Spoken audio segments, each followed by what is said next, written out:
Ethan Ryder's hands were still dirty from a 12-hour construction shift when the police lights flooded the convenience store parking lot, trapping him against his rusted pickup truck while a woman in a $3,000 coat demanded to search his grocery bag.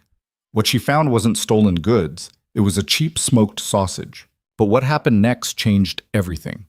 The billionaire CEO, who never smiled, actually laughed, and the exhausted single father somehow walked away with her phone number. Nobody could have predicted that a false accusation in a parking lot would lead to stolen trucks, hidden criminals, a golden retriever named Max, and a romance that would force both of them to choose between the lives they knew and the one thing they never expected to find.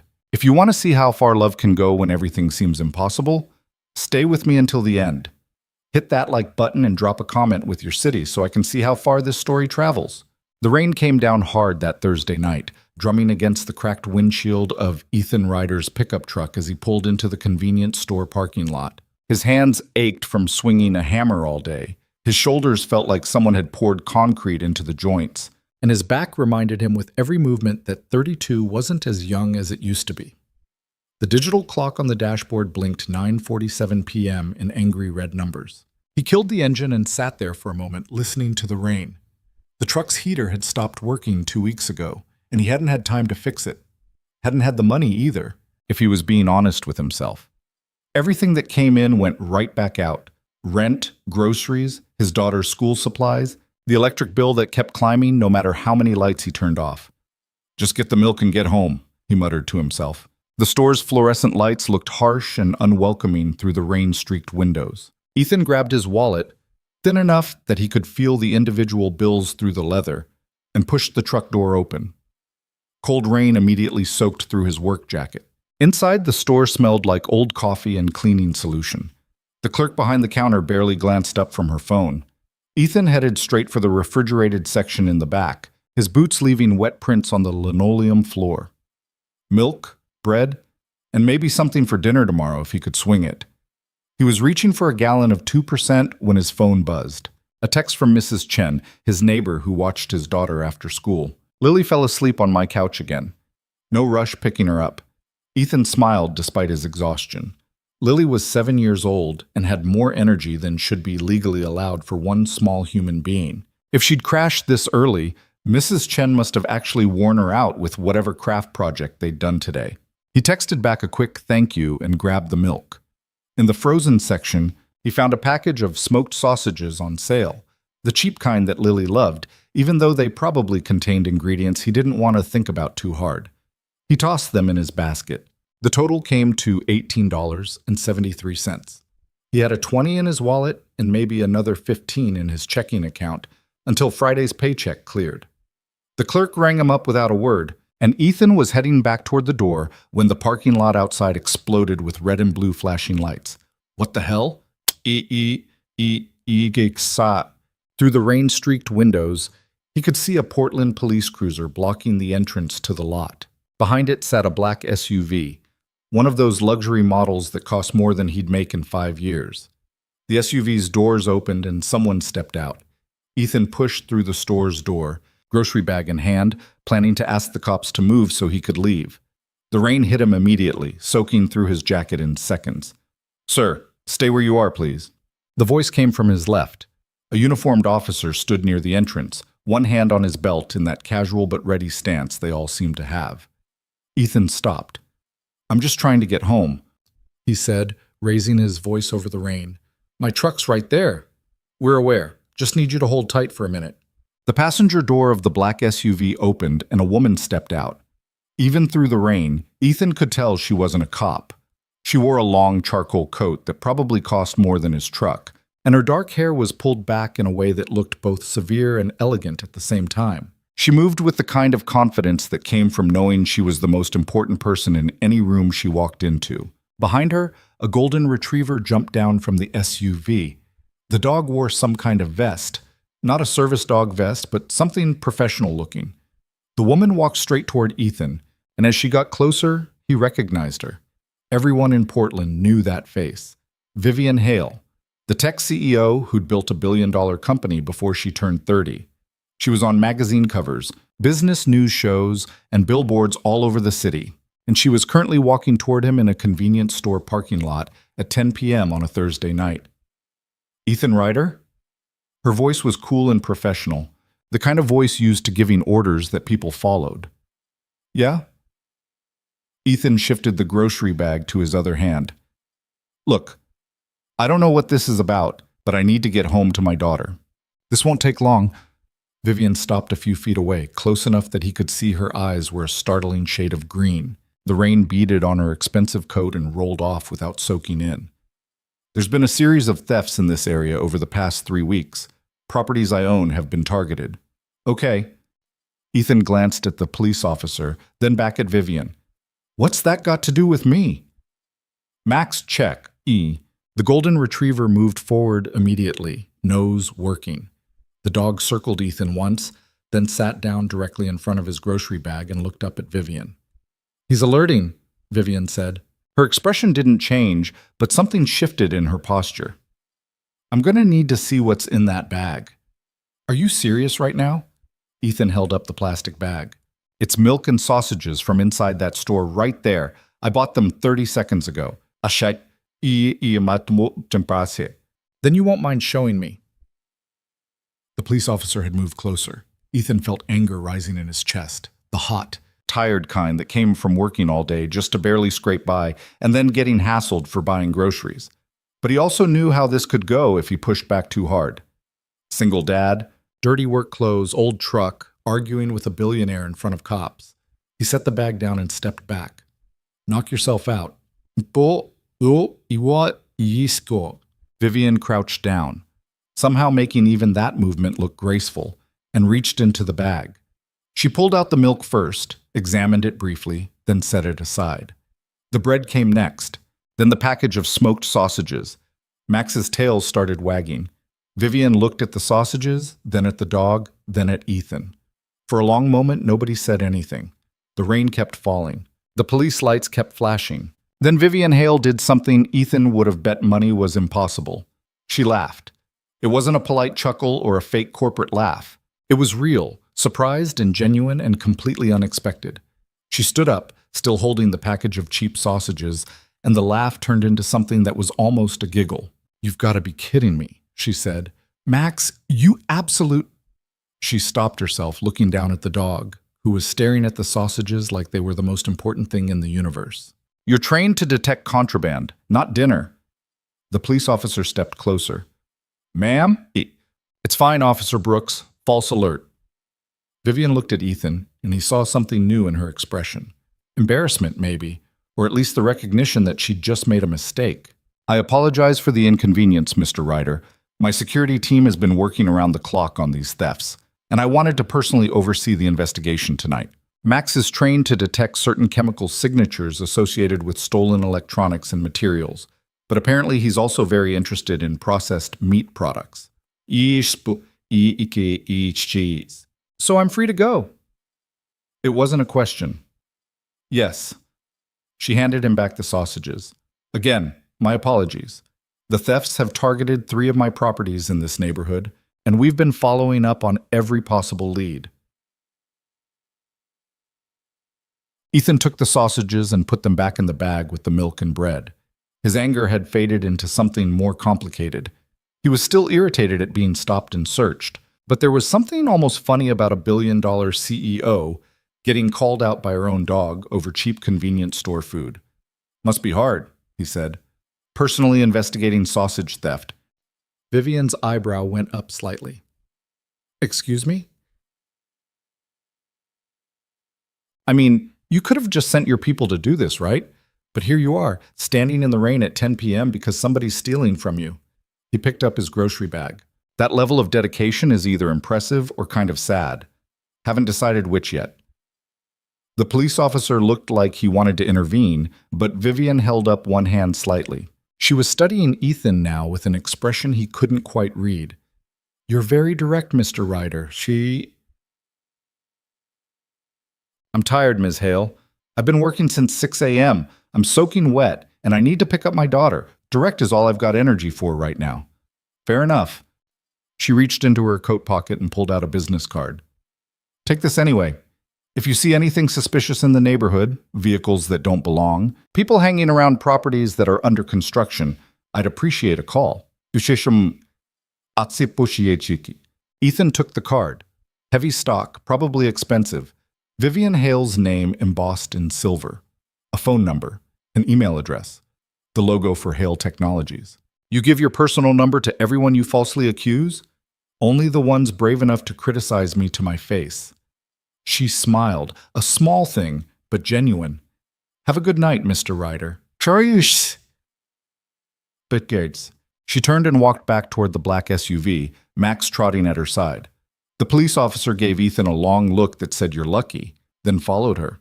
Within 2 minutes, both vehicles were gone, and Ethan was standing alone in the parking lot, completely soaked, holding a bag of groceries and a business card from one of the richest women in America. He looked down at the card, then at his truck, then back at the card. What the hell just happened?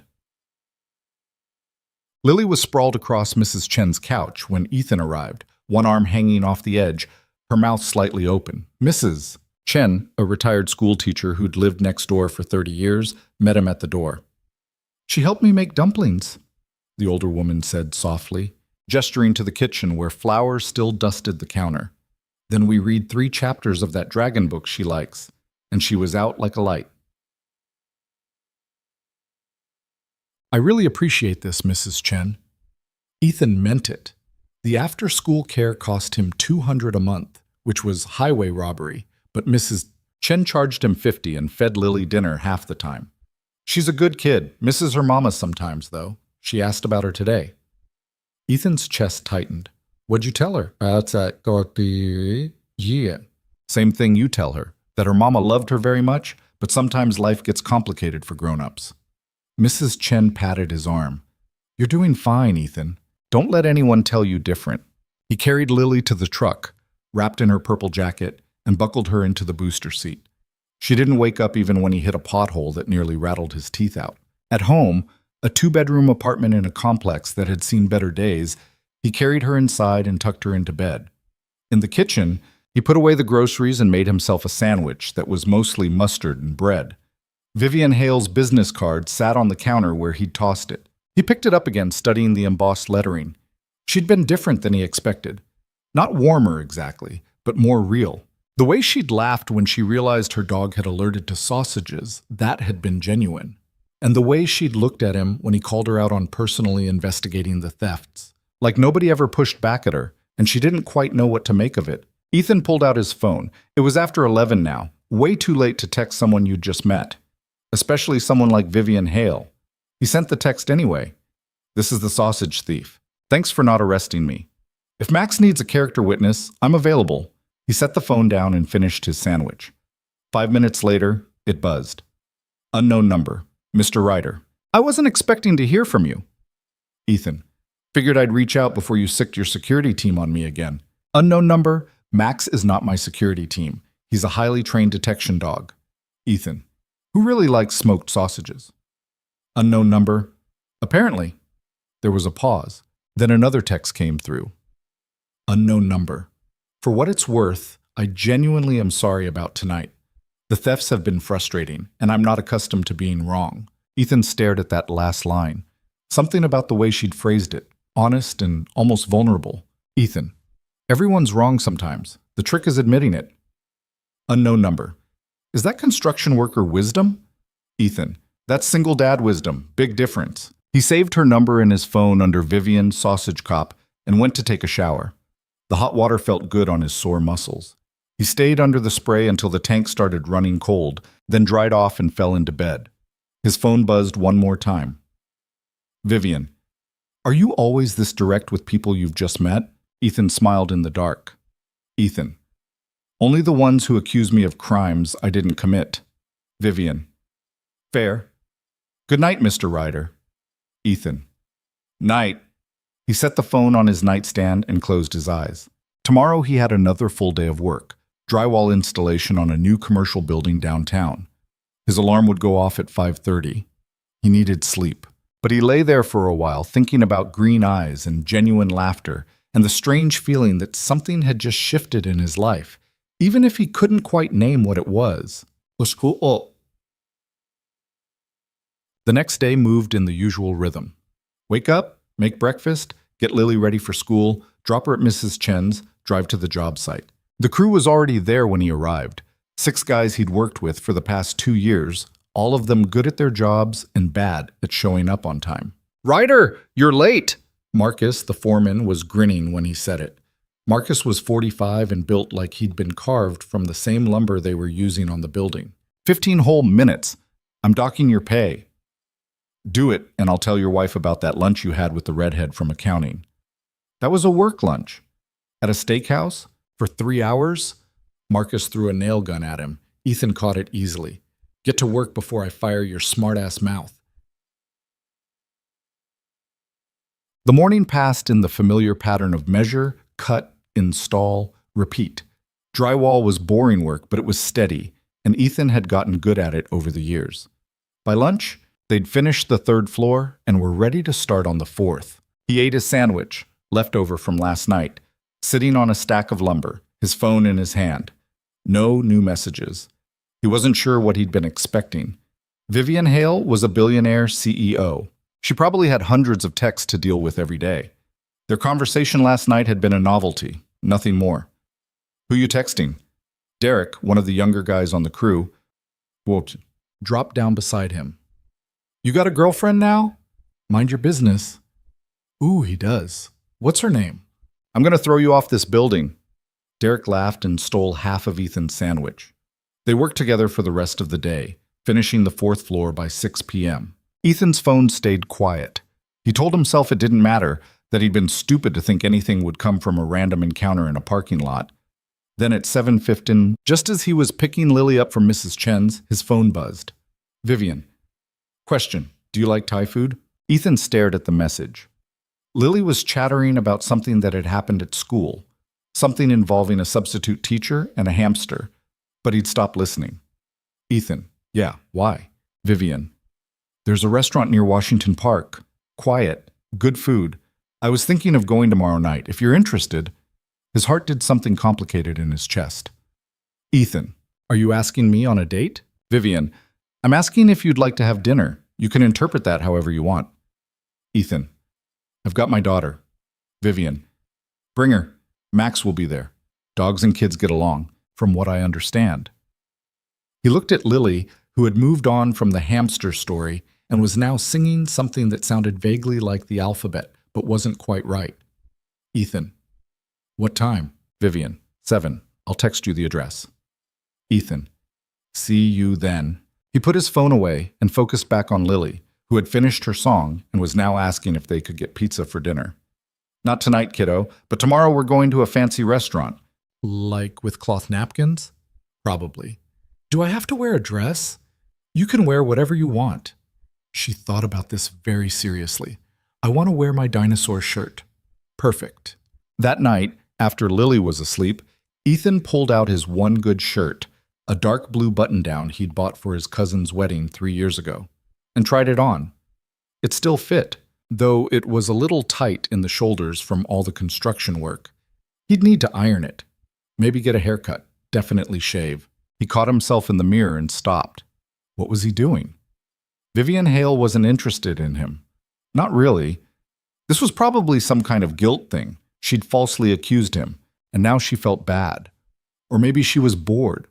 Rich people got bored, right? They did weird things for entertainment. But then he remembered the way she'd laughed in the parking lot. The way she'd texted him back last night when she could have easily ignored him. The way she'd said bring her when he mentioned Lily, like it was the most natural thing in the world. Okay, he said to his reflection, let's see where this goes. Okay. Bon. The restaurant was exactly what he'd expected. One of those places where the menu didn't have prices and the waiters spoke in hushed, reverent tones.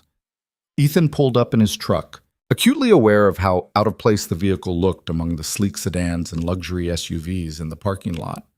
This place is fancy, Lily announced from the back seat. She'd insisted on wearing her dinosaur shirt with her purple tutu, and Ethan hadn't had the heart to argue. Are there going to be lobsters? I don't know. Maybe. I want to see a lobster. We'll ask. Inside, the hostess took one look at Ethan's truck through the window and her smile went from professional to strained. Do you have a reservation? I'm meeting someone. Vivian Hale? The smile became genuine immediately. Of course, Ms. Hale is already here. Right this way. They were led through the main dining room, all dark wood and soft lighting, to a private section in the back. Vivian was already seated at a corner table, Max lying calmly at her feet.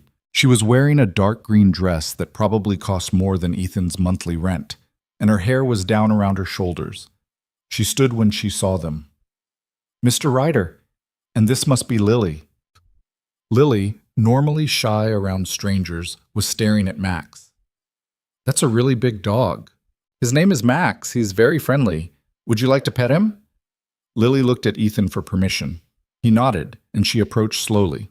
Max's tail wagged, and within 30 seconds, Lily was sitting on the floor next to him, running her hands through his golden fur. Well, Vivian said, that was easy. Ethan sat down across from her. Up close, he could see faint circles under her eyes, like she hadn't been sleeping well. Thanks for inviting us. Thank you for coming. I wasn't sure you would. Why wouldn't I? She gestured vaguely at the restaurant, at herself, at the obvious gap between their worlds. Because this is strange. You know it's strange.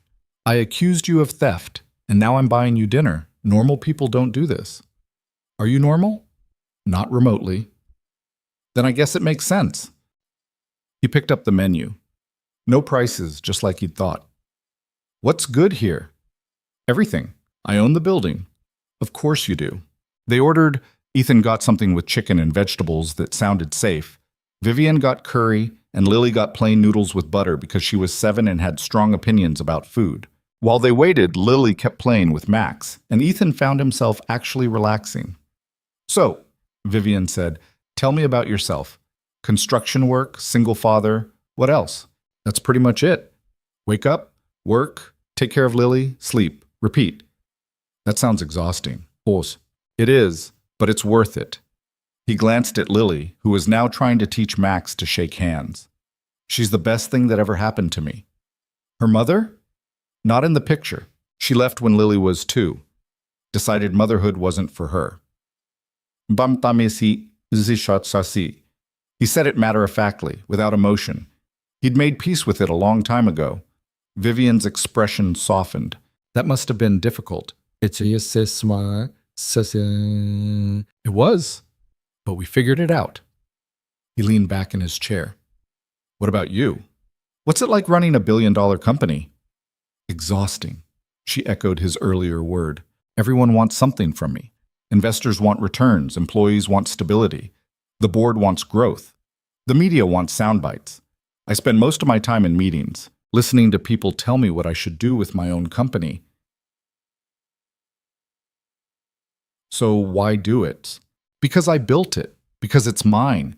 Because walking away would mean admitting that they were right about me. Who's they? Everyone who said I was too young, too inexperienced, too female to run a tech company. She took a sip of water. I've spent the last 8 years proving them wrong. I don't know how to stop. The food arrived, and they ate while Lily provided running commentary on everything Max did. Ethan watched Vivian carefully. She laughed at Lily's jokes, really laughed, the way she had in the parking lot. She asked questions and actually listened to the answers. She didn't check her phone once. Can I ask you something? Ethan said eventually. Yes. Why'd you really invite me here? Vivian set down her fork and looked at him directly, those green eyes again, sharp and assessing. Because you treated me like a person, not a CEO, not a billionaire, not someone to be impressed by or afraid of, just a person who made a mistake. That's rare in my world. I didn't know treating people like people was rare. You'd be surprised. Oh. After dinner, they walked through Washington Park. It was cooler now, the spring evening settling into something crisp and pleasant. Lily ran ahead with Max, both of them chasing after a tennis ball that Vivian produced from her bag. She's good with him, Vivian said. She's good with everyone. Gets that from her grandmother. Ate. They walked in comfortable silence for a while. Other people in the park recognized Vivian. He saw the double takes, the whispered conversations, but she ignored them all. This must be weird for you, Ethan said. Being out in public like this. It's always weird. I'm always being watched. She paused, then added, but tonight it bothers me less than usual. Why? Because I'm choosing to be here. Most of my life is scheduled down to the minute. Meetings, calls, appearances, but this... She gestured at the park, at Lily and Max playing. This is mine. They reached a bench overlooking the pond and Vivian sat down. Ethan joined her. Lily and Max were still playing nearby, close enough to watch but far enough to give them privacy. The thefts, Vivian said suddenly. They're getting worse. 3 more properties hit this week. My security team is useless, and the police are treating it like a low priority because they're construction sites, not occupied buildings. What are they taking? Tools, materials, electronics, anything valuable that can be sold quickly. The last site they hit, they cleared out $50,000 worth of equipment in one night. Ethan whistled low. That's not some random junkie looking for a fix. That's organized. That's what I think, but proving it is another matter. She looked at him. You work construction. You must hear things on job sites. Have you noticed anything strange lately? Define strange. Trucks that don't belong. People asking questions they shouldn't ask. Materials going missing. Ethan thought about it. There's always something going missing on job sites. Guys walking off with tools, copper wire getting lost. But nothing organized, nothing big. Well, if you do hear anything, I'll call you. I've got your number, remember? She smiled. Right. The sausage thief has my personal number. If my board knew, they'd have a collective heart attack. Why? I'm very trustworthy. I have references. I'm sure you do. Lily ran up, out of breath, her face flushed. Dad, can Max come to our house sometime? That's up to Ms. Hale, kiddo. Call me Vivian, she said to Lily. And yes, Max would love to visit. Really? Lily's eyes went wide. When? How about next week, Saturday? Yes! Lily hugged her, completely unselfconscious, and then ran back to keep playing. Vivian looked startled. She's very affectionate. Yeah, sorry if that was... Don't apologize. It was nice. She stood up. I should get going. I have a 7 a.m. call with investors in Singapore. On a Saturday. Time zones don't care about weekends. They walked back to the parking lot together. Vivian's black SUV was waiting, a driver standing beside it. The man nodded at Vivian but didn't speak. Thank you for tonight, Vivian said. I haven't enjoyed myself this much in a long time. Same here. Ethan hesitated, then said, Can I ask you something else? Of course. Are you lonely? She went very still. For a moment he thought he'd crossed a line. Then she said quietly, Yes, very. Yeah, me too. Yeah. Me. They looked at each other in the parking lot lights, and something unspoken passed between them. An understanding, maybe. Or just the recognition that they were both tired of pretending to be stronger than they felt. Saturday, Vivian said. I'll text you a time. We'll be ready. Yeah, it's sit. She got into the SUV, and Max jumped in after her. The vehicle pulled away smoothly, and Ethan watched it go. I like her, Lily announced from beside him. She's pretty, and she has a dog. Yeah, kiddo. She's something, all right. On the drive home, Lily fell asleep in the back seat, and Ethan's mind spun through everything that had just happened. A billionaire had asked him to dinner. A woman who could buy and sell his entire life without noticing had sat with him on a bench and admitted she was lonely. And somehow, impossibly, it had felt real. His phone buzzed at a red light. Vivian, thank you for tonight. It meant more than you know. Ethan, same here. See you Saturday. Vivian, sleep well, Ethan. It was the first time she'd used his first name. Agot không sử dụng gạch đầu dòng hoặc tiêu đề phụ. Phong cách kể chuyện Mỹ, Hoa Kỳ, giống văn giàu cảm xúc. Kể theo ngôi thứ 3, giữ đồ kịch tính không viết lan man, nhân vật không hoàn hảo, hội thoại tự nhiên, tránh ngôn ngữ văn chương sáo rơi và cụm từ AI điển hình. Viết như nhà văn chuyên nghiệp, không như AI cố gắng nghe sang, có yếu tố con người. Cầm miêu tả qua mượt mà và hoàn hảo. Kết thúc phần không giới thiệu phần sau, câu chuyện không nhắc đến Chúa. Lưu ý trả lời trong mục tin nhắn không nhảy sang "Dee smiled the whole way home." Saturday came faster than Ethan expected. He spent Friday night cleaning the apartment, scrubbing the kitchen counters, vacuuming the carpet that had seen better days, making sure there were no dirty dishes in the sink. Lily watched him with amusement. You never clean this much, she observed from her spot on the couch. We're having a guest. Vivian? And Max. I like Max. Lily went back to coloring in her dinosaur book. He's soft. Us. Ethan moved to the living room, shoving old magazines under the coffee table and rearranging the pillows on the couch to hide the tear in the fabric. The apartment was small, too small, really, for him and a growing kid, but it was clean and the rent was something he could almost afford most months. Still, he couldn't help seeing it through Vivian's eyes. The water-stained ceiling in the corner, the blinds that didn't quite close all the way, the second-hand furniture that creaked when you sat on it. Stop it, he muttered to himself. Stop what? Lily looked up. Nothing, kiddo. Keep coloring. His phone buzzed at noon. Vivian. Is 2 p.m. still good? I have a meeting running long. Ethan. That works. See you then. Vivian. Fair warning, I'm bringing lunch. I assume pizza is acceptable? Ethan. Lily will marry you if you bring pizza. Vivian. Noted. At 1:30, Ethan changed his shirt for the third time. The blue button-down felt too formal. The gray t-shirt felt too casual. He finally settled on a dark green Henley that Lily said made him look like a normal dad, which he chose to take as a compliment. The knock came at exactly 2 p.m. Vivian stood in the hallway holding 2 pizza boxes, Max sitting patiently at her side. She dressed down, jeans, a simple white blouse, her hair pulled back in a ponytail. Without the designer coat and the boardroom armor, she looked younger, more human. Hi, she said. Hi yourself. Come in. Max entered first, tail wagging, and Lily squealed with delight. Within seconds, she was on the floor with the dog, and Vivian was setting the pizza boxes on Ethan's kitchen counter. I didn't know what you liked, so I got 3 kinds, she said. Pepperoni, vegetable, and something the place called Portland Special that has way too many toppings. You didn't have to do all this. I wanted to. She looked around the apartment, and Ethan braced himself for judgment, but her expression stayed neutral. This is nice, cozy. It's small. Small isn't bad. My penthouse has 5 bedrooms, and I use one of them. The rest are just empty space. She opened one of the pizza boxes. Should we eat? Bite? Yeah, yeah.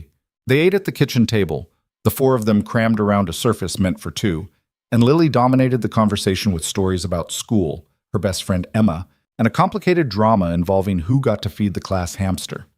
Vivian listened like Lily was discussing corporate mergers instead of elementary school politics. So Emma said I could feed Mr. Whiskers on Tuesday, but then Madison said she already had Tuesday, and Mrs. Palmer had to make a whole chart, Lily explained, gesturing with a slice of pepperoni pizza. It was very stressful. Sounds like it, Vivian said seriously. What did the chart decide? I get Fridays now, which is good because Emma has Mondays and we can coordinate. Coordinate what? Our hamster strategy. Say it. Ethan caught Vivian's eye across the table and saw her fighting back a smile. After lunch, Lily dragged Max into her bedroom to show him her stuffed animal collection, leaving Ethan and Vivian alone in the kitchen. She's wonderful, Vivian said quietly. You're doing a good job with her. Most days I feel like I'm barely keeping it together. That's parenthood, from what I understand. My mother used to say raising kids was just controlled chaos with occasional moments of pure terror. Your mom sounds smart. She was. She died 6 years ago. Cancer. Vivian said it matter-of-factly, the way people did when they'd processed the grief and moved past the sharp edges. She never got to see the company really take off. That bothers me sometimes. I'm sorry. Don't be. She wouldn't want sympathy. Vivian picked up their plates and carried them to the sink. She'd want me to keep building, keep proving everyone wrong. Is that what drives you? Proving people wrong? Partly. She rinsed the plates, and Ethan noticed she didn't wait for him to do it. Just did it herself like it was natural. The other part is knowing what happens if I fail. 1,200 employees lose their jobs. Investors lose millions. The media gets to write another story about a woman who couldn't handle the pressure. That's a lot of weight. It is, but I chose it. She turned off the water and dried her hands on the dish towel. What about you? Construction work? Is that what you always wanted to do? Ethan leaned against the counter. Honestly, I wanted to be an architect. Went to college for 2 years before the money ran out. Got a job on a construction crew to pay the bills, and then Lily came along. And architecture school kind of fell by the wayside. Do you regret it? No. Maybe. I don't know. He ran a hand through his hair. I love my daughter. Wouldn't trade her for anything. But sometimes I wonder what would have happened if I'd finished school. If I'd actually gotten to design buildings instead of just putting them together. It's not too late. Yeah, it is. I'm 32, working 12-hour days just to keep the lights on. There's no money for school, no time for classes. That ship sailed a long time ago. Wham! Vivian studied him with those sharp green eyes. What if there was money? What if someone covered tuition? I'm not a charity case. I didn't say you were. I'm asking a hypothetical question. Then hypothetically, I'd still say no. I don't take handouts, Vivian, especially not from... He stopped himself. From billionaires? She didn't look offended. That's fair, but what if it wasn't a handout?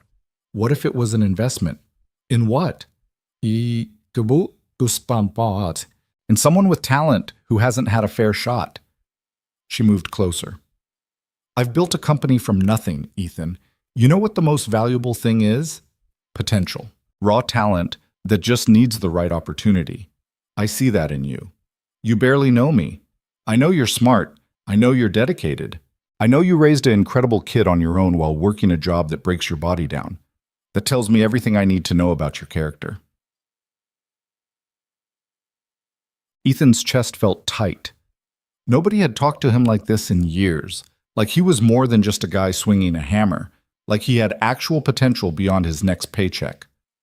I can't, he said quietly. I appreciate it, but I can't.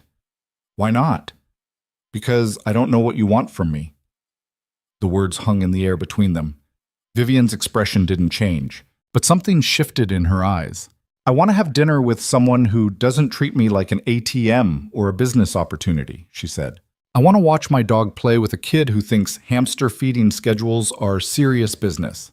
I want to stand in a kitchen that actually feels like a home instead of a showroom. She paused.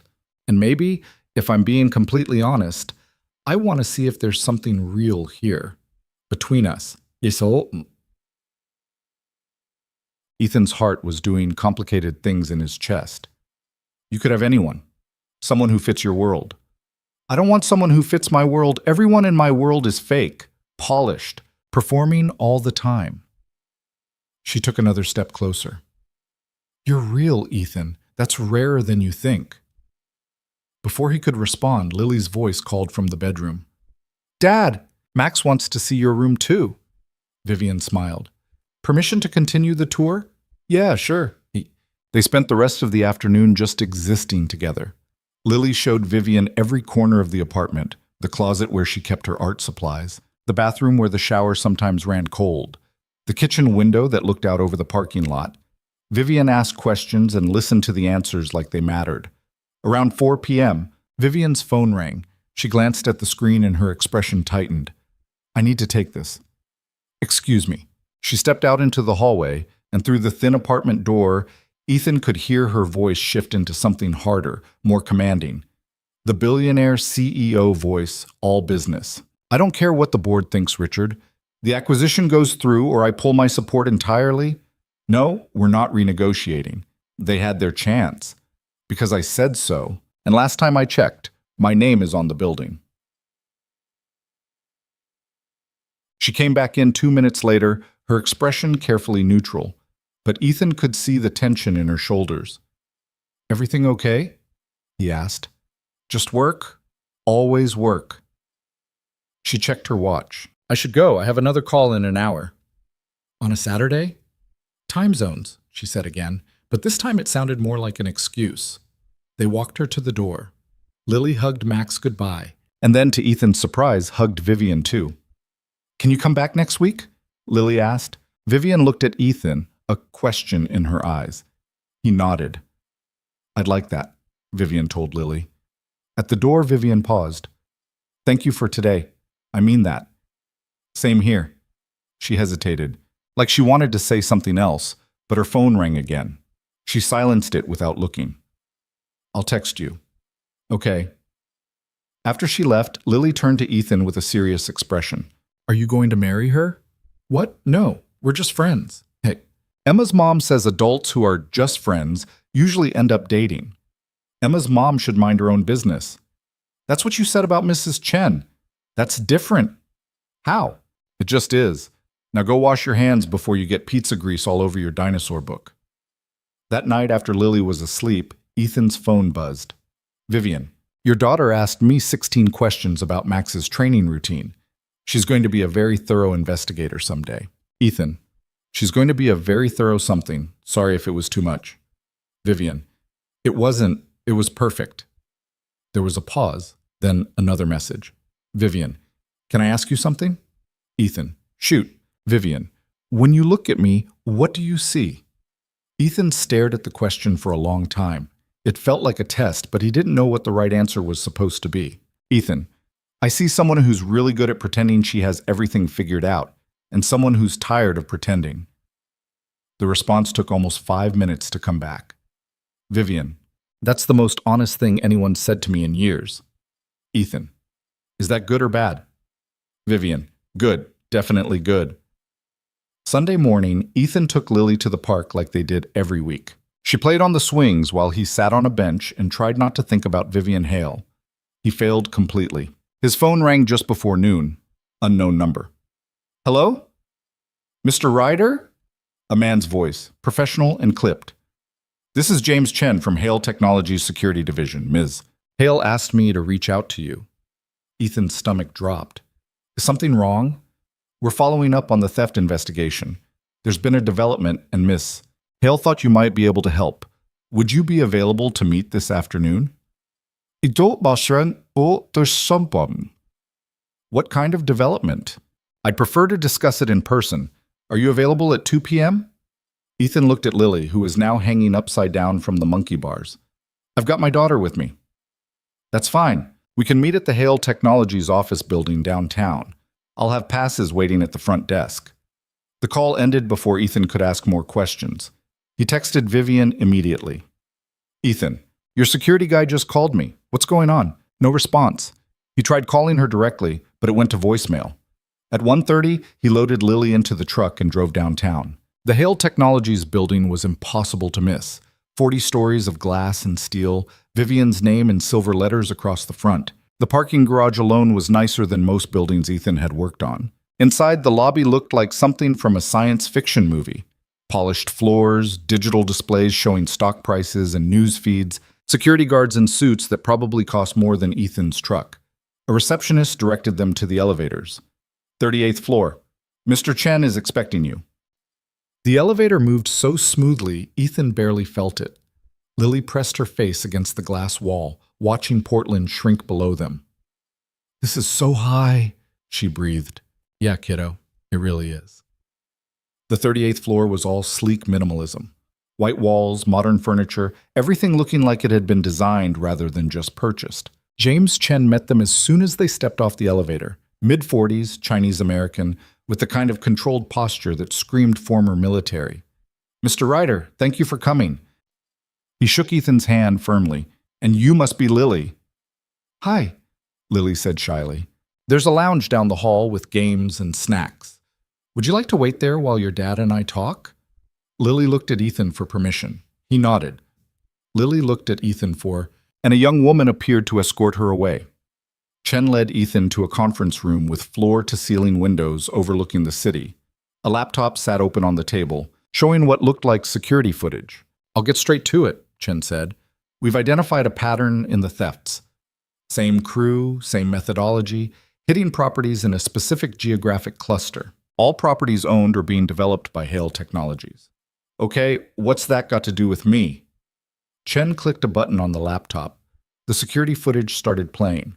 Black and white, timestamp in the corner showing a construction site at night.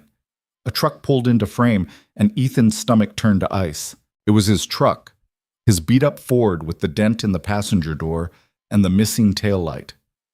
That's not possible, Ethan said. That's my truck, but I didn't. We know. The timestamp on this footage is from last Wednesday at 11:40 p.m. According to your work logs, you were home. Your neighbor, Mrs. Chen, confirmed she saw your truck parked in your complex lot that entire evening. Then how someone stole your truck, used it in the robbery, and returned it before you woke up. Chen pulled up another screen. This happened at 3 more sites over the past 2 weeks. Same truck, same pattern. They're using your vehicle to move stolen equipment. Ethan sat down heavily. I don't understand. Why would they return it? Because if you reported it stolen, we'd start looking for it. This way, you never knew it was gone, and we had no reason to connect you to the crimes. Chen's expression was hard. Until Ms. Hale's dog alerted to your truck in that parking lot. Max isn't trained to detect food. He's trained to detect chemical signatures from industrial materials. Specifically, the kind of materials being stolen from our construction sites. The convenience store. Max alerting to the sausages, except he hadn't been alerting to the sausages at all. Someone put that stuff in my truck, Ethan said slowly, when they used it, and Max smelled it. Exactly. The sausage was a coincidence. Max was actually alerting to trace amounts of construction adhesive and electrical compounds in your truck bed. Chen closed the laptop. The question now is, who has access to your truck keys? Nobody. They're always with me or in my apartment. Are you sure? Ethan thought about it. His keys sat on the counter when he was home, in his pocket when he was out, sometimes in his locker at work sites. But those lockers had combination locks, and the work site, he said. We've had new guys rotating through the past month. Temp workers from some staffing agency. I don't even know all their names. Which agency? I don't know. Marcus, my foreman, handles all that. Chen made a note. We'll need to talk to him. In the meantime, Ms. Hale wanted me to tell you that we don't consider you a suspect, but we do need your cooperation. Whatever you need. First, we're installing a GPS tracker on your truck. Passive, undetectable. If someone takes it again, we'll know where it goes. Done. Second, you keep this conversation completely confidential. Tell no one at your work site. The people doing this are clearly embedded in the construction community. If they know we're on to them, they'll disappear. Ethan nodded. What about Vivian? Is she okay? For the first time, Chen's expression softened slightly. Ms. Hale is fine. She's in a board meeting right now, but she specifically asked me to handle this personally. She's concerned about you. Something warm spread through Ethan's chest despite the situation. They talked for another 20 minutes, Chen asking detailed questions about work sites, schedules, who had access to what. Finally, he stood. We'll be in touch. In the meantime, act normal. Go to work, come home, don't change any patterns. And if someone takes my truck again, let them. We'll be watching. Well, Lily was playing a racing game when Ethan found her in the lounge. She'd made friends with 2 other kids, apparently the children of Hale Technologies employees, and was beating them soundly. Ready to go, kiddo? Can we come back? They have good snacks here. We'll see. On the drive home, Lily asked questions about the building, the games, whether Vivian lived there. Ethan answered on autopilot, his mind spinning. Someone was using his truck to commit crimes. Someone who knew his schedule, had access to his keys, and was smart enough to return the truck before he noticed it missing. His phone buzzed at a red light. Vivian. James told me about the meeting. I'm so sorry. Ethan. Not your fault. Vivian. Still, this must be scary. Ethan. I've dealt with worse. At least now we know what's happening. Vivian. Can I see you tonight? After Lily's asleep? Ethan hesitated. Late night, just the 2 of them. It felt dangerous in a way that had nothing to do with stolen trucks. Ethan. Yeah, come by around 9. She arrived at 9:15 wearing jeans and a black sweater, her hair damp like she'd just showered. Max wasn't with her. Left him at home, she explained. Thought we could use the privacy. They sat on the couch, the same couch Ethan had tried to make look presentable yesterday, and for a moment neither of them spoke. Chen thinks it's someone from your work site, Vivian said finally. Someone who knows your routine. Yeah, I've been thinking about that all day.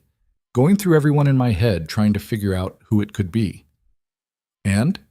and I have no idea. I work with the same guys every day, known most of them for years. I can't imagine any of them doing this.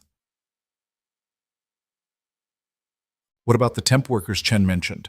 Maybe, but they rotate through so fast I barely learn their names before they're gone. Ethan rubbed his face. I just feel stupid. Someone's been stealing my truck for weeks and I didn't even notice. How could you notice? They were returning it. That's smart criminal behavior, not stupidity on your part. She shifted closer. Are you scared? Honestly, a little. Whoever's doing this knows where I live, knows about Lily. If they're willing to frame me for theft, what else are they willing to do? Vivian's jaw tightened. I'm having Chen assign a security detail to your building. Discreet, but present. You don't need to do that. I absolutely do.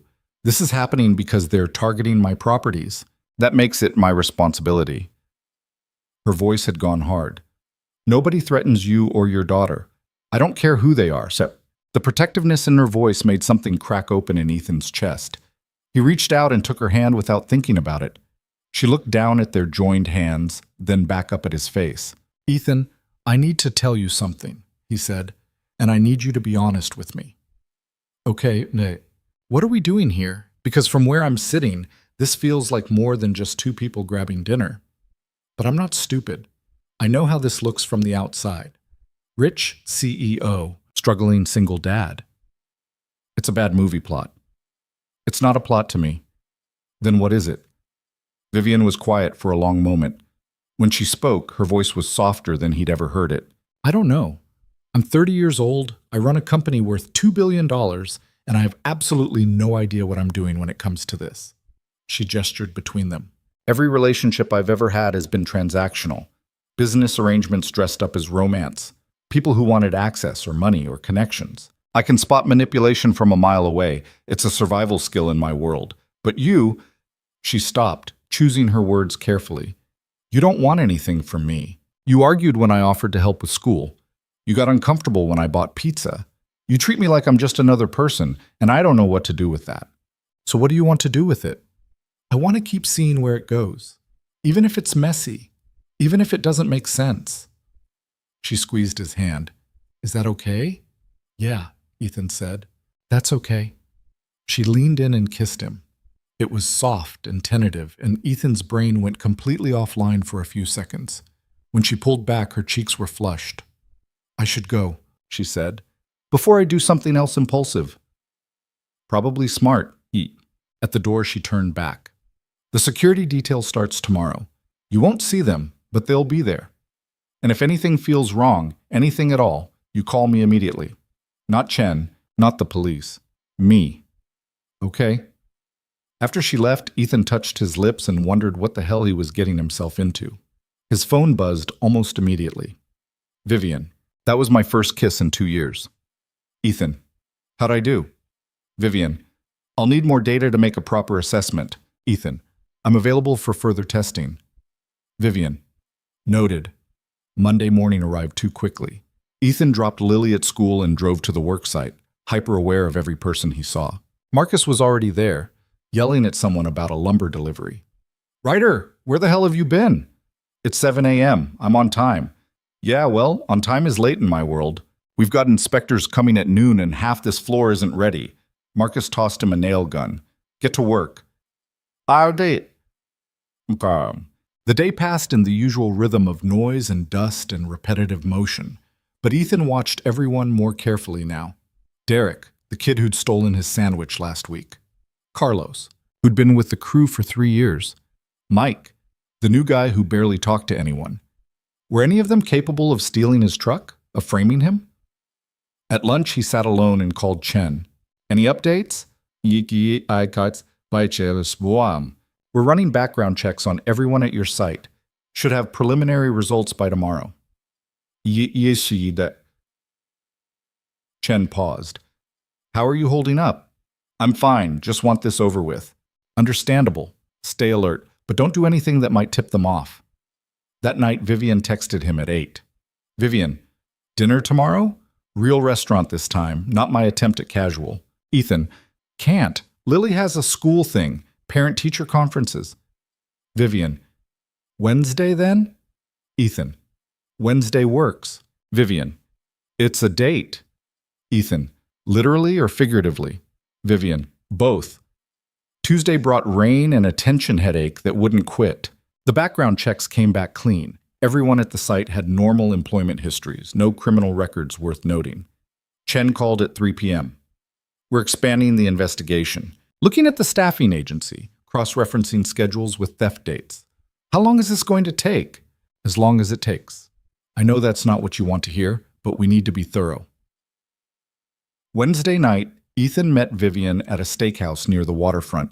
She was already seated when he arrived, and she smiled when she saw him. You made it. Sorry I'm late. Traffic was brutal. You're 3 minutes late. That's practically early by my standards.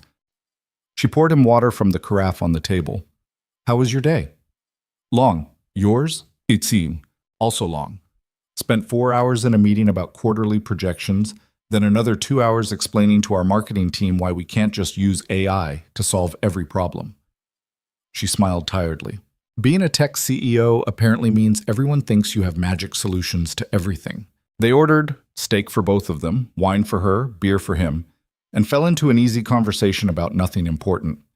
Work stories, Lily's latest school drama, a documentary Vivian had watched about deep-sea creatures.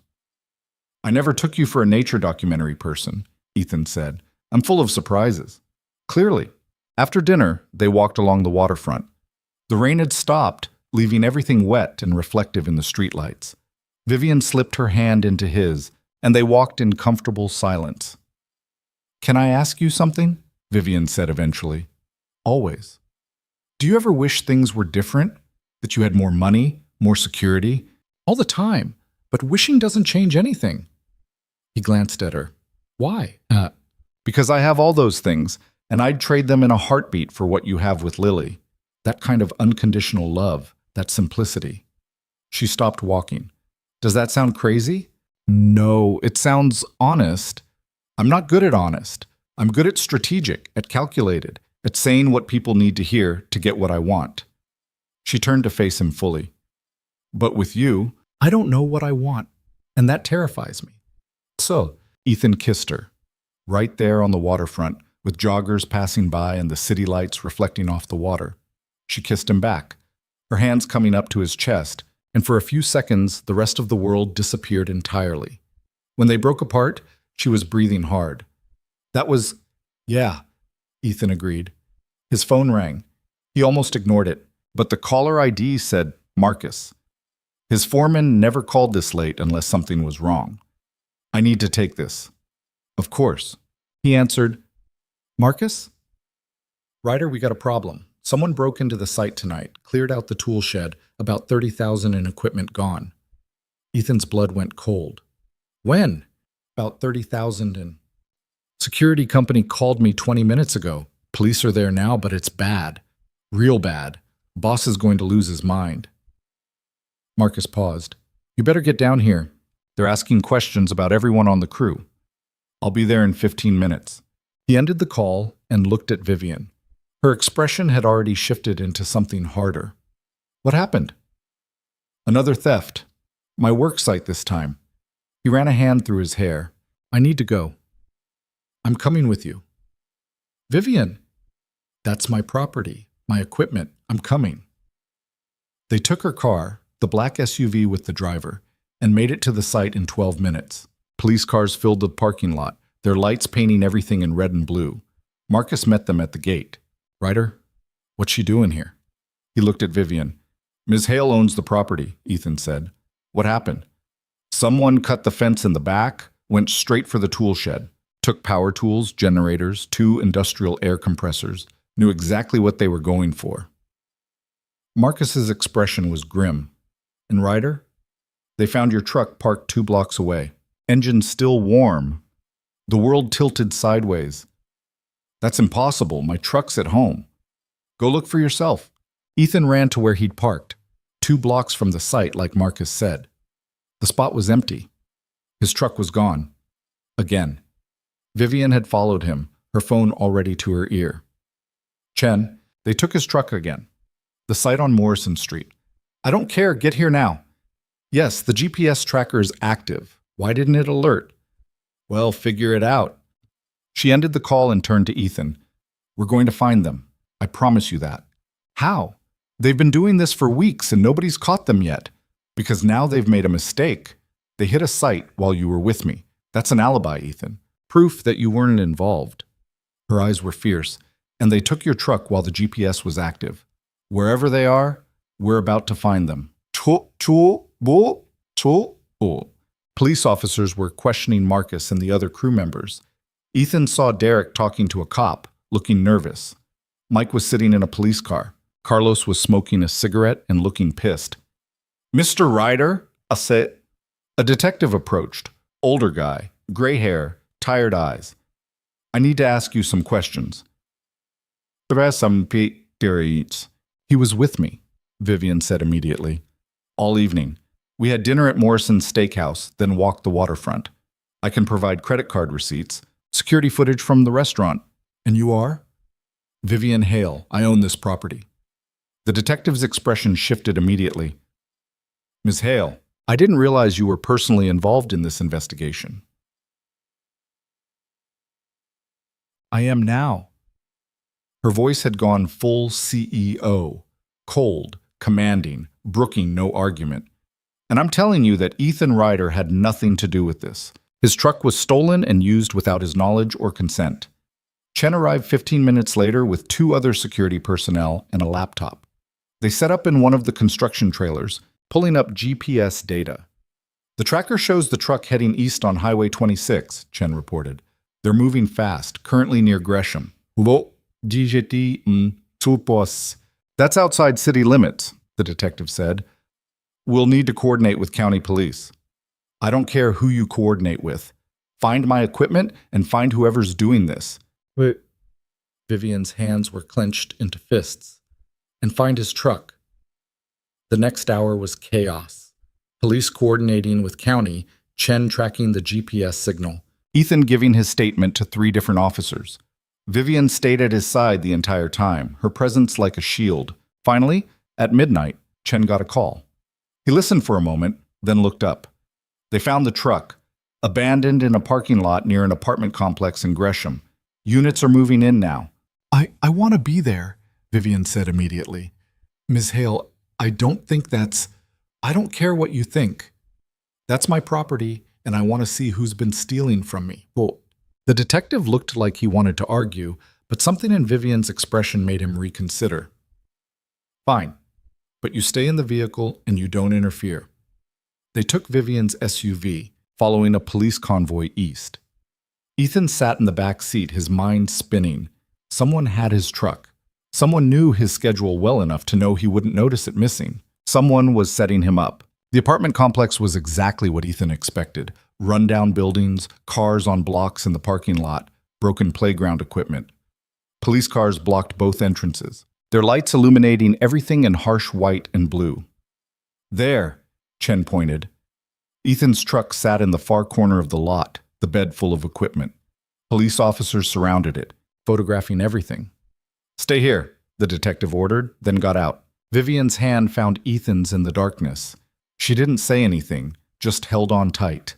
They watched as officers searched the truck, pulling out tools and generators and air compressors. Everything was still there. Whoever had taken it hadn't had time to unload yet. Then one of the officers called out, "We've got something." What? A figure ran from one of the apartment buildings. Young, maybe 18 or 19, wearing a hoodie. He made it about 20 feet before 2 officers tackled him to the ground. The kid fought for a moment, then went still. That's him, Chen said quietly. That's got to be one of them. The officers pulled the kid to his feet, and in the harsh police lights, Ethan got his first good look. The kid looked terrified, just a teenager really, with fear written all over his face.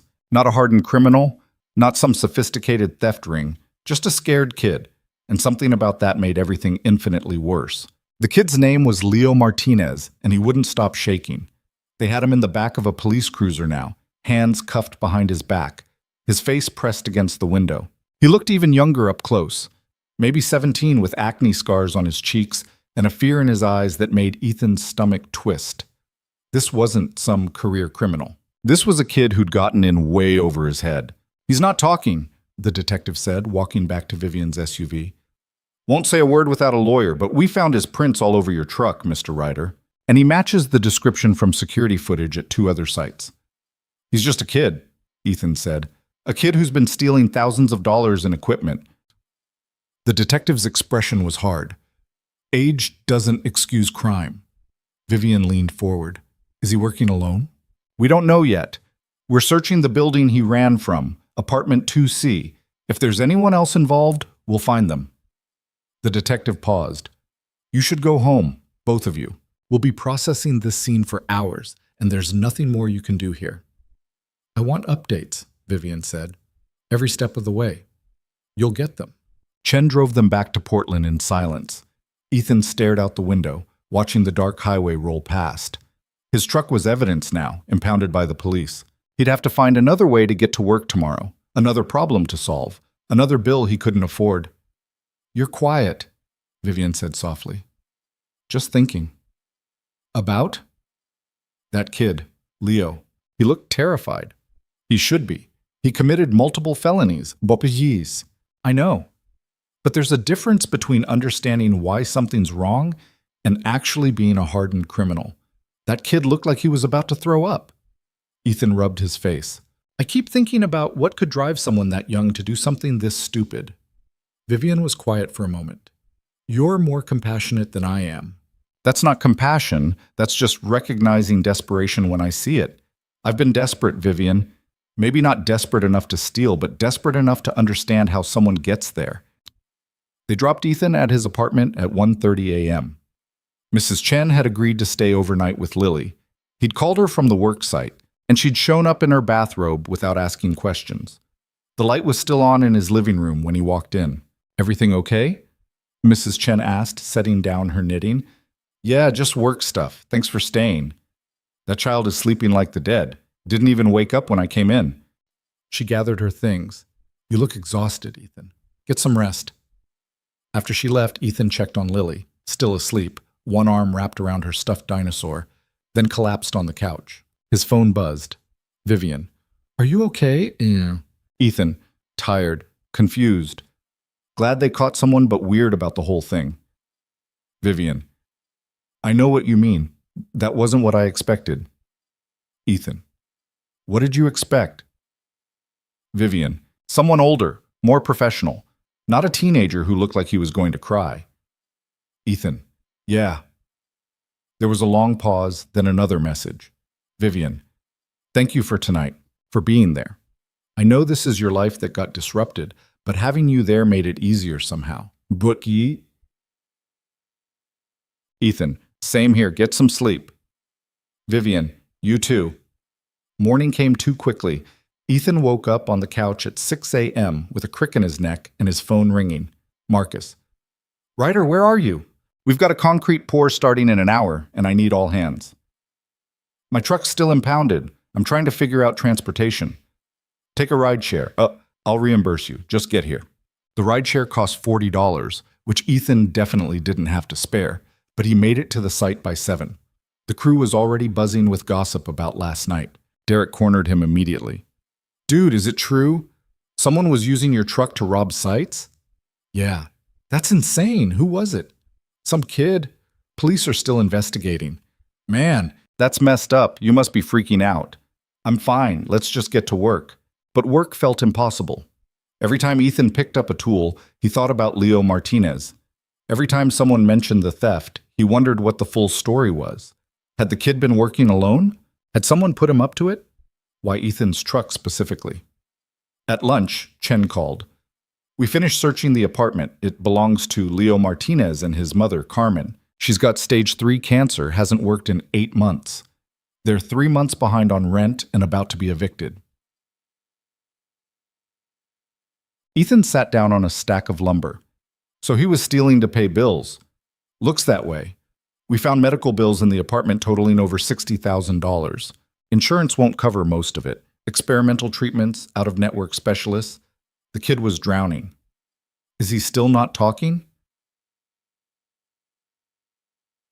He lawyered up, public defender. But here's the interesting part. We found a burner phone in the apartment with texts from an unknown number. Instructions on which sites to hit, what equipment to take, where to deliver it. Someone was telling him what to do. Ethan's blood went cold. So he's not the mastermind. No. He's the fall guy. Someone recruited a desperate kid and used him to do the dirty work. Chen paused. We're tracing the number now, but it's going to take time. Whoever's running this operation knows how to cover their tracks. Does Vivian know? I'm calling her next. I wanted to give you the update first since it's your truck that got stolen. Beat. After the call ended, Ethan sat there for a long time. A kid with a sick mother, drowning in medical debt, getting manipulated by someone who knew exactly how to exploit that desperation. It was the kind of thing that made his chest hurt. His phone buzzed. Vivian. Chen just called me. This is worse than I thought. Ethan. Yeah. Vivian. I want to help them. The mother and son. Medical bills. Rent. Legal fees. Whatever they need. Us. Ethan. You sure that's a good idea? He did steal from you. Vivian. He stole because someone manipulated him when he was vulnerable. That's different than just being a criminal. Ethan. Your board is going to hate this. Vivian. My board can deal with it. I'm doing this. Us. That night, Ethan borrowed Marcus's truck to pick up Lily from school.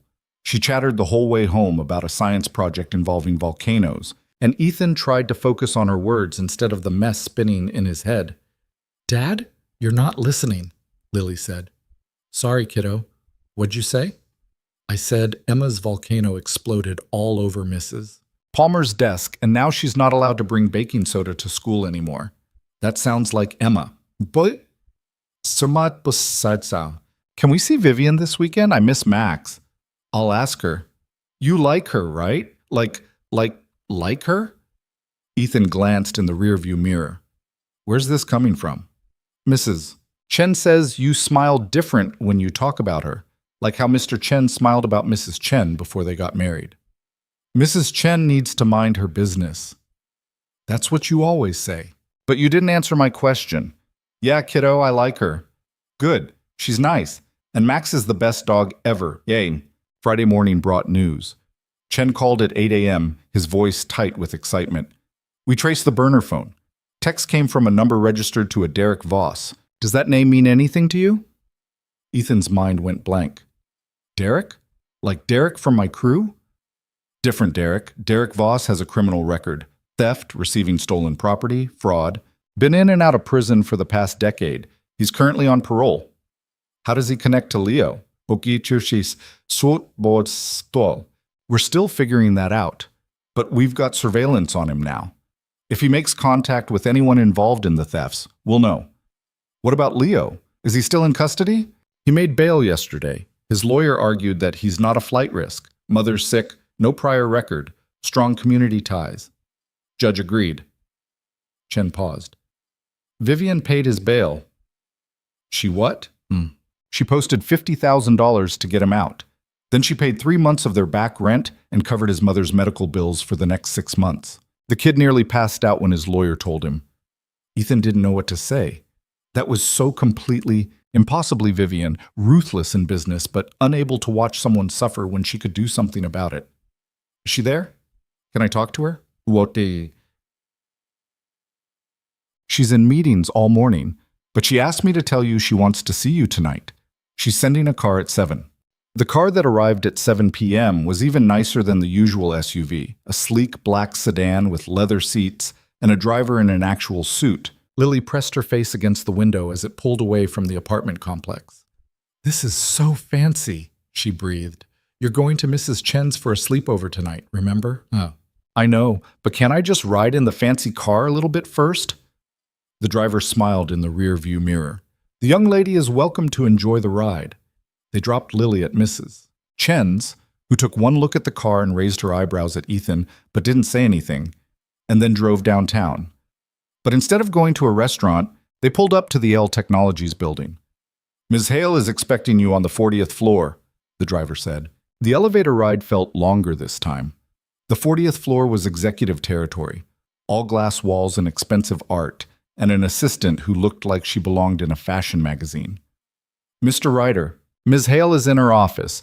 Go right in." Vivian's office was corner suite with floor-to-ceiling windows overlooking the entire city. Portland spread out below like a map made of lights. Vivian stood at the window, still in her work clothes, a black suit that probably cost more than Ethan made in a month. "Hi," she said, turning. "Thanks for coming." Your assistant made it sound non-negotiable. It wasn't. "I needed to see you." She moved away from the window. "Chen told you about Leo?" "He told me what you did. Paying his bail, the rent, the medical bills. That's a lot of money, Vivian. It's nothing to me, you know that. It's not about the money. It's about you getting emotionally involved in an active investigation. Your board is going to lose their minds. The board can be concerned with profits. I'm concerned with people." She sat down on the leather couch against the wall. "The kid is 17 years old, Ethan. His mother is dying. Someone exploited that, used him, and now he's facing felony charges that could destroy the rest of his life. I'm not going to stand by and watch that happen when I can do something about it." Ethan sat beside her. "You've got a good heart. That's going to get you in trouble someday." "It already has. Multiple times." She leaned against him, and he could feel the exhaustion in her body. "I spent 4 hours in a board meeting today. They're furious about the bail. Furious that I'm personally involved in the investigation. Furious that I've been seeing you. Apparently I'm compromising the integrity of the company by having a personal life." "What'd you tell them?" "I told them to focus on their quarterly reports and let me handle my own relationships." "How'd that go?" "Bet.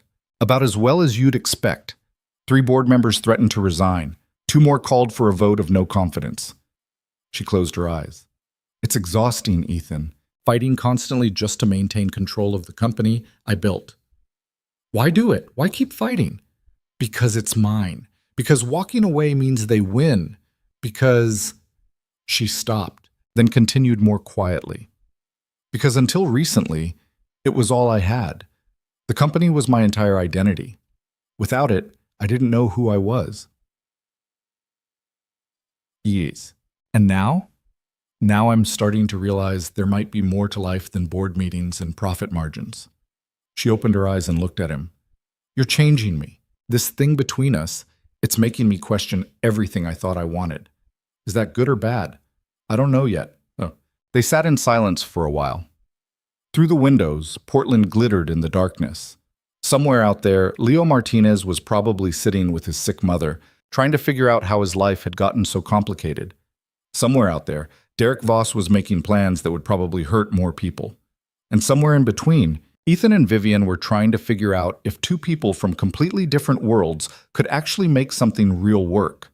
"I need to tell you something," Vivian said finally. "The board gave me an ultimatum today. Either I step back from this investigation and stop seeing you, or they're going to force a vote to remove me as CEO." Ethan's stomach dropped. "They can do that?" "Technically, yes. If they get enough votes, they can replace me with someone more stable. Someone who won't make emotional decisions or get involved with construction workers." She said it without bitterness, just stating facts. "What are you going to do?" "I told them to schedule the vote. I'm not stepping back from anything." "Vivian, this is my company, Ethan. I built it from nothing. And I'm not going to let a group of men in expensive suits tell me how to live my life, or who I'm allowed to care about." She turned to face him fully. "But I need you to understand what that means. If I fight this, if I refuse to back down, it's going to get messy. The media will get involved. Your name will be in the papers. People will dig into your life, your past, everything. I don't care about that. You should. This kind of attention can be brutal. They'll paint you as a gold digger, someone using me for money. They'll question your motives, your character, everything. Let them. I know who I am. I know why I'm here." He took her hand. "I'm here because you're brilliant and complicated and you make me laugh.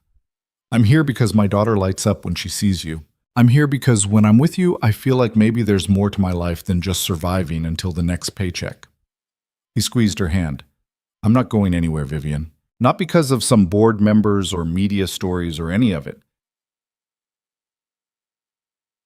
She kissed him, hard and desperate, like she was trying to prove something to herself.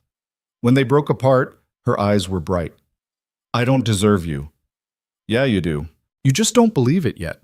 They ordered dinner, Chinese takeout delivered to her office by an assistant who pretended not to notice them sitting very close together on the couch, and ate while watching the city lights. Vivian told him stories about building the company, about the early days when it was just her and 2 programmers in a garage, about the first time she'd signed $1 million contract and realized she'd actually made something real.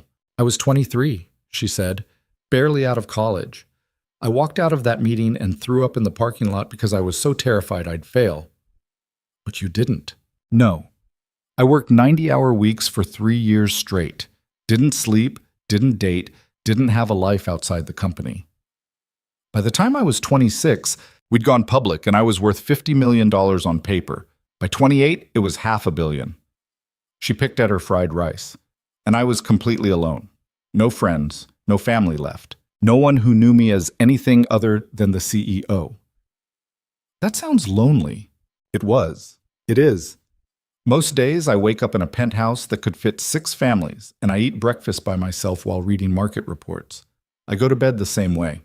In between, I make decisions that affect thousands of people's lives, and nobody asks me how I'm doing or if I need anything.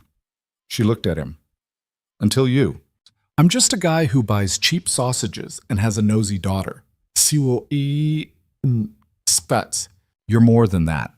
You see me, Ethan. Not the money or the company or the image. Just me. Messy, complicated, exhausted me. And you're still here. Where else would I be? His phone rang at 9:30. Unknown number. He almost didn't answer, but something made him pick up. Hello? Mr. Ryder? A young voice, shaky. This is Leo Martinez, the lawyer, Ms. Hale Hired gave me your number. I hope that's okay. Ethan sat up straight. Leo, yeah, it's fine. Are you okay? Wo darskim. I don't know. I just wanted to say thank you for not pressing charges personally, for talking to Ms. Hale about my mom. I know I screwed up really bad, and I know saying sorry doesn't fix what I did, but I'm sorry. I never meant to hurt anyone. I know, kid. How's your mom doing? Better. The doctors Ms. Hale's people found are actually helping. They started a new treatment yesterday, and Mom's got more energy today than she's had in months. His voice cracked. I didn't know what to do. The bills kept coming, and Mom kept getting sicker, and then this guy approached me at my job and said he could help. He made it sound so easy. Just borrow a truck, move some stuff, make enough money to keep us from getting evicted. I didn't think about who I was hurting or what could happen. I just thought about Mom not dying. Ethan's chest ached. Who was the guy, Leo? The one who approached you? I don't know his real name. He just said to call him D. We only talked on that burner phone. He'd text me addresses, tell me what to take, where to leave it. I never actually met him face to face except that first time. Can you describe him? White guy, maybe 40, tall, kind of heavy. Had a scar on his left hand, like from a burn or something. He talked fast, always checking over his shoulder like he thought someone was watching. Ethan looked at Vivian, who was listening intently. She pulled out her phone and texted something quickly. Leo, I need you to tell all this to the police. Everything about D. Everything you remember. It could help them find whoever's really behind this. My lawyer says if I cooperate, they might reduce the charges. Maybe even get me into some kind of diversion program instead of prison. Leo's voice was small. I really don't want to go to prison. Mr. Ryder, I just wanted to help my mom. I know, and we're going to do everything we can to make sure you get a fair shot. But you have to be completely honest with the police. No more protecting D or whoever else is involved. Okay, I will. I promise. There was a pause. Can you tell Ms. Hale thank you again for everything? I don't know why she's helping us, but it means everything. I'll tell her. After the call ended, Ethan looked at Vivian. You heard all that? Most of it. I texted Chen the description. He's going to see if it matches Derek Voss or anyone else in the system. She stood and walked back to the window. That kid sounds terrified. He should be. Even with your help, he's looking at serious charges. Not if I have anything to say about it. I'm going to make sure he gets the best legal defense possible. And if the prosecutor wants to push for prison time, they're going to have to go through me first. You can't fight every battle, Vivian. Watch me. Chen called back 20 minutes later. Vivian put him on speaker. The description doesn't match Derek Voss exactly, but it's close enough to be interesting. Voss has a burn scar on his left hand from a meth lab accident 10 years ago, and he's been known to recruit vulnerable people for theft operations. This fits his MO perfectly. So what's the next step? Vivian asked. We keep watching him. We're monitoring his communications, tracking his movements. If he makes contact with Leo or anyone else involved, we'll know. In the meantime, I need Leo to come in and make a formal statement. The more information we have, the better chance we have of building a case. I'll make sure his lawyer coordinates with you, Vivian said. What about the equipment that was stolen? Any chance of recovering it? Some of it, maybe, but most of it's probably been sold already. These operations move fast. They steal, they sell, they disappear. By the time we trace the equipment, it's been through 3 or 4 different hands.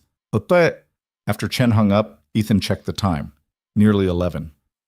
I should go. Mrs. Chen's probably asleep by now, and I don't want to wake her up too late getting Lily.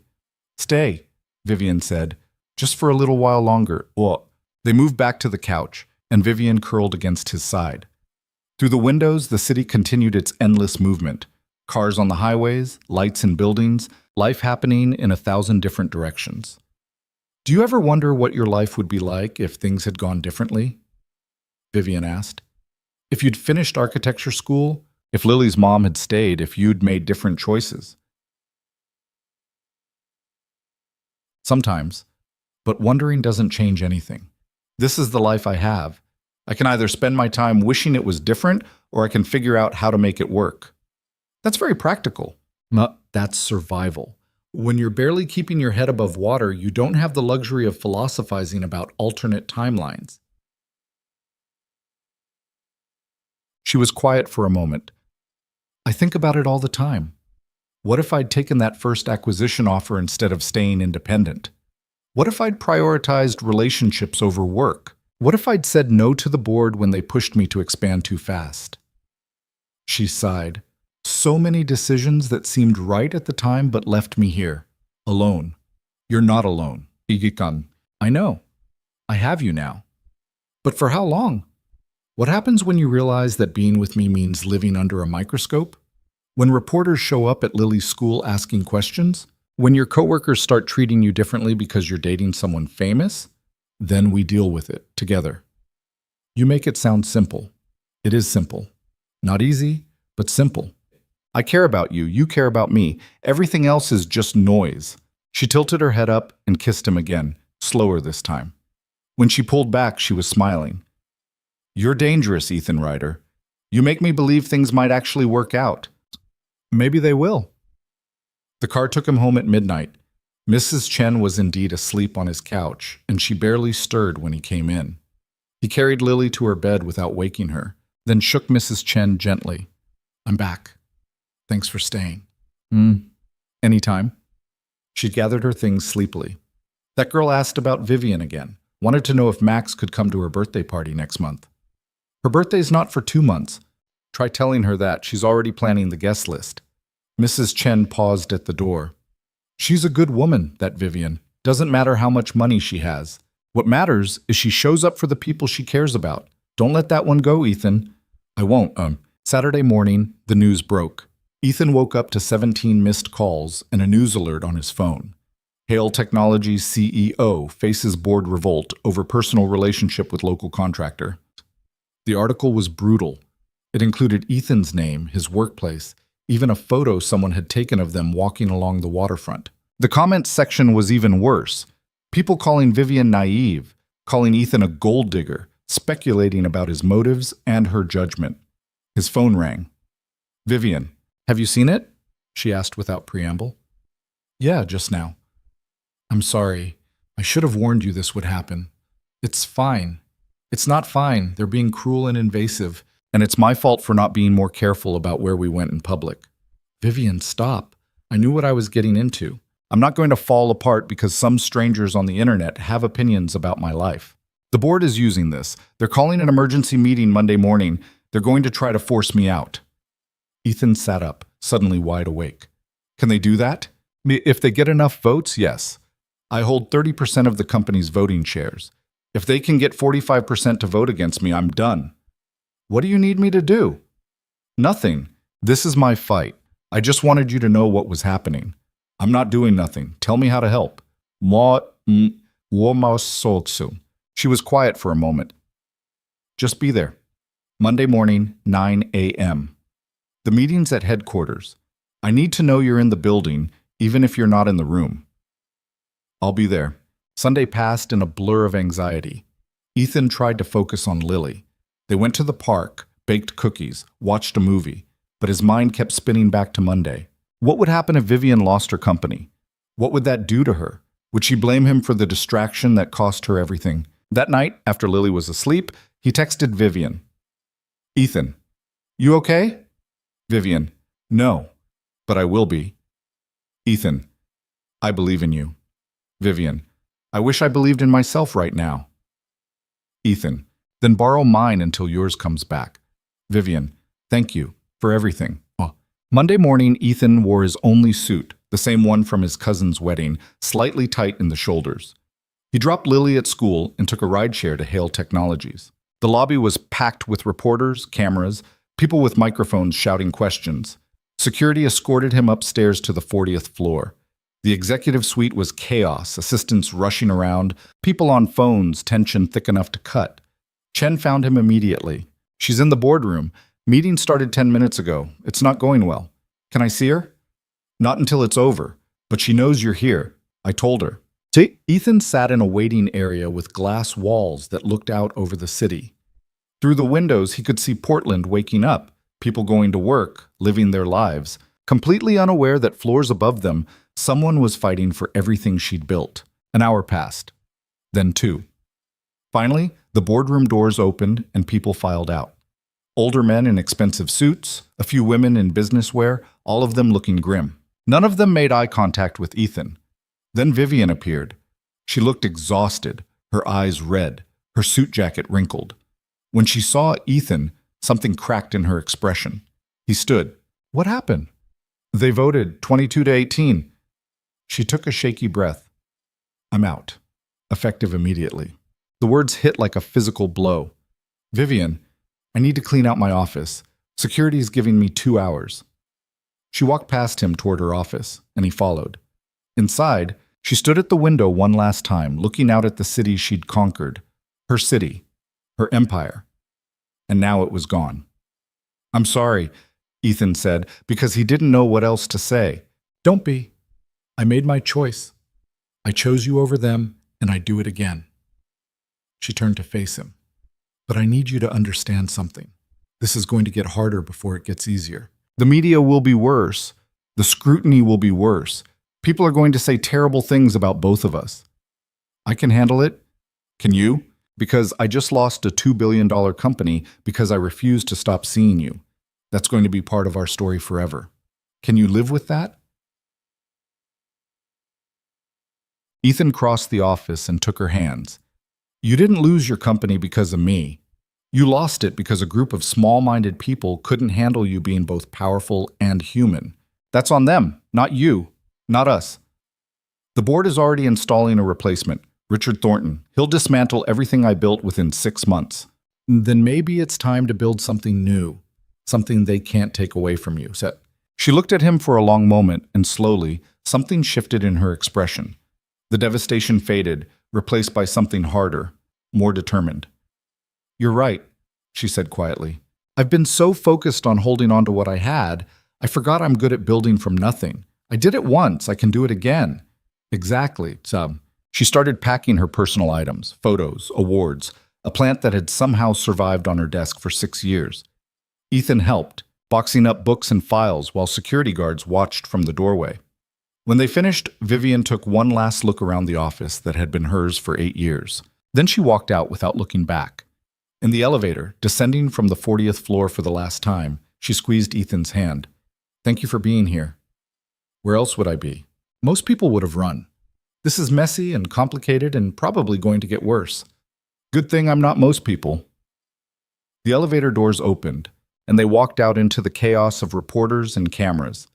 Questions shouted from every direction, microphones shoved toward their faces. But Vivian didn't stop, didn't answer, just walked straight through with her head high and Ethan at her side. Outside, Max was waiting in the black SUV, and they climbed in. As the car pulled away from the building, Vivian finally let herself cry. Quiet tears that she wiped away quickly, but Ethan saw them. "It's okay to be upset," he said. "I know, I just hate feeling weak." "Crying isn't weak, it's human." She leaned against him and he wrapped his arm around her shoulders. Through the window, Portland kept moving, kept living, completely indifferent to the personal earthquake that had just reshaped Vivian's entire existence. But in the car, in that moment, she wasn't alone. And maybe, Ethan thought, that was worth more than any boardroom or any company or any amount of money. Maybe it was worth everything. The media storm hit harder than Ethan expected. By Tuesday morning, his face was on 3 different news websites, accompanied by headlines that made his stomach turn. Billionaire CEO's downfall, the construction worker who cost her everything. From boardroom to betrayal, inside Vivian Hale's shocking romance. Gold digger or true love? The man behind Hale's career suicide. All Shupab. His phone wouldn't stop ringing. Reporters camped outside his apartment building. One actually followed him to the work site, shouting questions until Marcus physically blocked the guy's path and threatened to call the cops. "You need to take some time off," Marcus said after the reporter finally left. "This is getting out of hand. I can't afford time off. You know that." "Ryder, I'm serious. These people are going to make your life hell. Go somewhere quiet for a few days. Let this blow over." "It's not going to blow over, and hiding won't make it better." Ethan picked up his nail gun. "I'm fine. Let's just work." But he wasn't fine. Every time his phone buzzed, he tensed. Every time he saw someone watching him, he wondered if it was another reporter. The other guys on the crew tried to act normal, but he could feel their curiosity, their judgment, their questions they were too polite to ask out loud. At lunch, Derek approached him. The younger guy looked uncomfortable. "Hey man, I just wanted to say, I think it's cool. You and Ms. Hale. Don't listen to what people are saying online. They're just jealous." "Thanks, Derek. Is it true she lost her company because of you guys dating? It's more complicated than that. Still, that's pretty intense. She must really care about you to give all that up." Ethan hadn't let himself think about it in those terms. The weight of what Vivian had sacrificed was too heavy to carry while he was trying to just get through the day. He texted her during his break. "Ethan, how are you holding up?" "Vivian, drowning in legal paperwork. Apparently leaving a company you founded involves signing approximately 7,000 documents." "Ethan, need a distraction?" "Vivian, desperately." Ethan, "Lily has a school concert Thursday night. She's playing the recorder. Badly. Want to come suffer through it with me?" There was a long pause before her response came. "Vivian, won't that make things worse for you? More photos, more headlines?"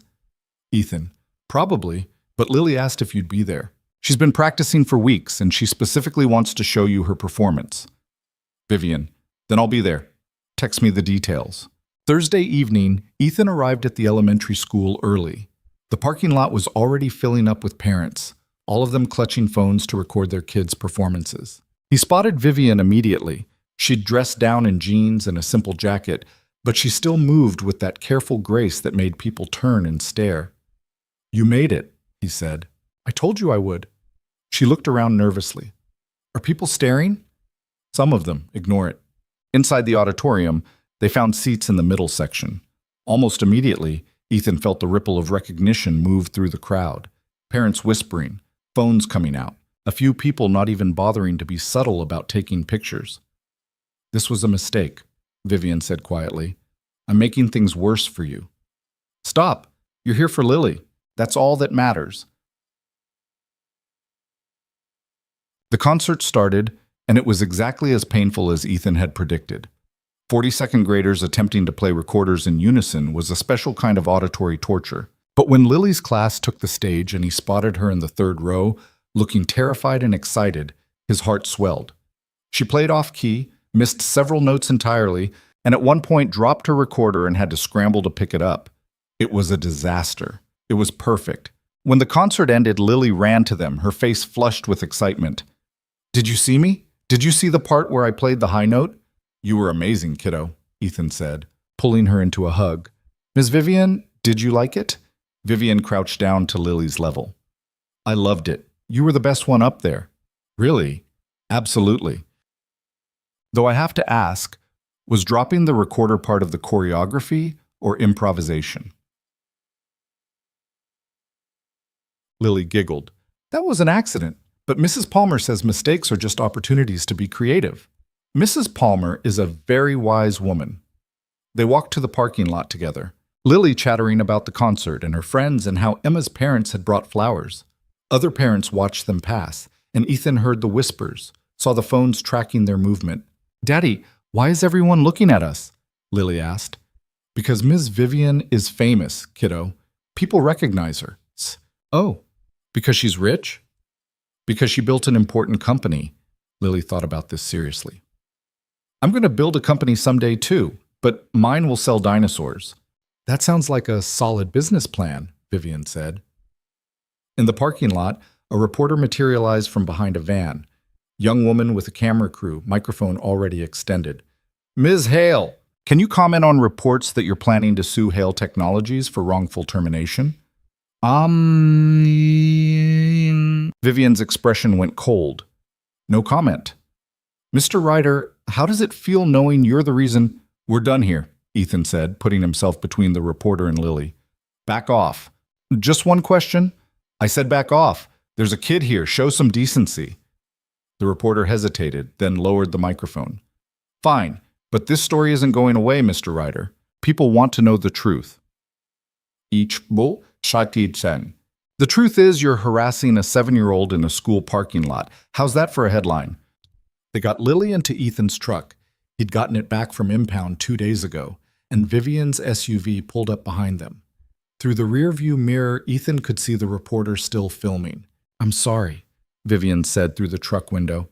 "This is my fault. I shouldn't have come." "Don't apologize. Lily wanted you here, and that matters more than some reporter." He paused. "But we need to talk, Yeo, about where this is going and how we handle it. Tomorrow? I could come by after Lily's at school." "Yeah, tomorrow works." That night, after Lily was asleep, Ethan sat at his kitchen table and tried to make sense of everything. His life had turned into something unrecognizable. A month ago, his biggest concern was making rent. Now he was dating a former billionaire CEO, getting photographed by reporters, and somehow caught up in a criminal investigation involving stolen construction equipment. His phone buzzed. "Chen, we got him. Derek Voss picked him up 2 hours ago trying to sell stolen equipment to a fence in Beaverton. He's in custody now." Ethan sat up straight. "Did he talk?" "Not yet, but we've got enough evidence to hold him while we build the case. The equipment he was selling matches serial numbers from your work sites. We're tracing his communications with Leo, following the money trail. This is coming together." "What about Leo? Is he still cooperating?" "He's been incredible. Gave us everything: dates, locations, descriptions of the equipment, details about how Voss recruited him. The prosecutor is seriously considering the diversion program instead of prison time, especially given his mother's condition and his age." "That's good. The kid made a mistake, but he doesn't deserve to have his whole life destroyed." Ms. Hale's lawyers have been helpful on that front. They're pushing hard for leniency. Chen paused. "How is she doing?" "I haven't been able to reach her today." "Dealing with a lot. Losing the company hit her hard." "I imagine it did. But between you and me, she's better off. That board was toxic. They were always going to find a reason to push her out eventually. At least this way, she got to leave on her own terms." "Wham." After the call ended, Ethan thought about that. Had Vivian really left on her own terms? Or had she been forced into an impossible choice between her company and her personal life? Either way, the loss was real, and he could see it weighing on her. Friday morning, Vivian showed up at his apartment at 9:30 sharp. She looked tired, like she hadn't been sleeping well. Max trotted in beside her and immediately went to find Lily's room, even though Lily was at school. "He's confused," Vivian said. "Keeps looking for her." "She'll be home at 3. You want coffee?" "Please." They sat at his small kitchen table, and Ethan poured 2 cups from the cheap coffee maker that sometimes worked and sometimes didn't. Today it had cooperated. "Chen called last night," Ethan said. "They arrested Derek Voss, the guy who was running the theft operation. I heard. Chen texted me this morning, said they're building a strong case. Leo's cooperating, might avoid prison entirely. That's what I'm hoping for. His lawyer is good, one of the best defense attorneys in Portland. She thinks the judge will be sympathetic given the circumstances." Vivian wrapped her hands around the coffee mug. "I've been thinking about what happens next. For him and his mother." "What do you mean?" "The medical treatment I'm paying for is working, but it's not a cure. Carmen, his mother, needs long-term care. Specialized treatments that are going to cost hundreds of thousands over the next few years. And even with diversion, Leo's going to have a criminal record. That makes it hard to get a decent job, get into college, build a real future. What are you thinking?" "I'm thinking I could set up a trust, something that covers Carmen's medical care indefinitely and provides for Leo's education. Maybe help him get training in a trade or pay for community college. Give him an actual chance instead of just keeping him out of prison." Ethan studied her face. "You know you can't save everyone, right? I'm not trying to save everyone. I'm trying to help one kid who made a desperate choice when he thought he had no other options. Is that so wrong?" "No, it's not wrong. It's actually pretty amazing." He reached across the table and took her hand. "But you're also dealing with losing your company. Your entire identity just got ripped away. Maybe you should focus on yourself for a while instead of trying to fix other people's problems." She pulled her hand back and he saw something flash in her eyes. Hurt, maybe. Or anger. "You think I'm doing this to avoid dealing with my own issues?" "I think you're someone who's used to being in control, and right now your life is completely out of control. Helping Leo gives you something concrete to focus on, something you can fix." "That's not fair." "Maybe not, but it's honest." He leaned forward. "Vivian, what happened to you was brutal. 22 people you trusted voted to throw you out of your own company. That's got to hurt like hell. And instead of processing that, you're diving into legal documents and trust funds and making sure a kid you barely know has his college paid for. What else am I supposed to do? Sit around feeling sorry for myself? No. But maybe acknowledge that you're allowed to be angry, allowed to grieve what you lost. You don't have to be strong and in control every second of every day." Vivian stood up abruptly. "You don't understand. Everyone is watching me right now, waiting to see if I fall apart. The media, my former board, every competitor who's been waiting for me to fail. If I show weakness, if I admit that this destroyed me, they win." "Who cares if they win? You're not a chess piece on their board anymore. You're just Vivian, and Vivian is allowed to be human. I don't know how to be just Vivian." The words came out sharp and raw. "I've been CEO Vivian for 8 years. Before that, I was startup founder Vivian, college student Vivian, daughter of sick mother Vivian. I've always been defined by what I do, what I achieve, what I build. Without the company, I don't know who I am." Max whined softly from where he was lying in the hallway, sensing the tension. Ethan stood and walked around the table. He pulled Vivian into a hug, and after a moment of resistance, she let herself lean against him. "You're someone who laughs at convenience store misunderstandings," he said quietly. "Someone who sits on the floor playing with my daughter and a golden retriever. Someone who makes terrible jokes about profit margins when she's nervous. Someone who paid a stranger's bail because it was the right thing to do." He pulled back to look at her. "That's who you are without the company. And that person is pretty incredible." She was crying now, quiet tears that she tried to wipe away. "I'm scared, Ethan. I'm so scared that without the business and the power and all of it, I'm just empty, that there's nothing underneath worth keeping.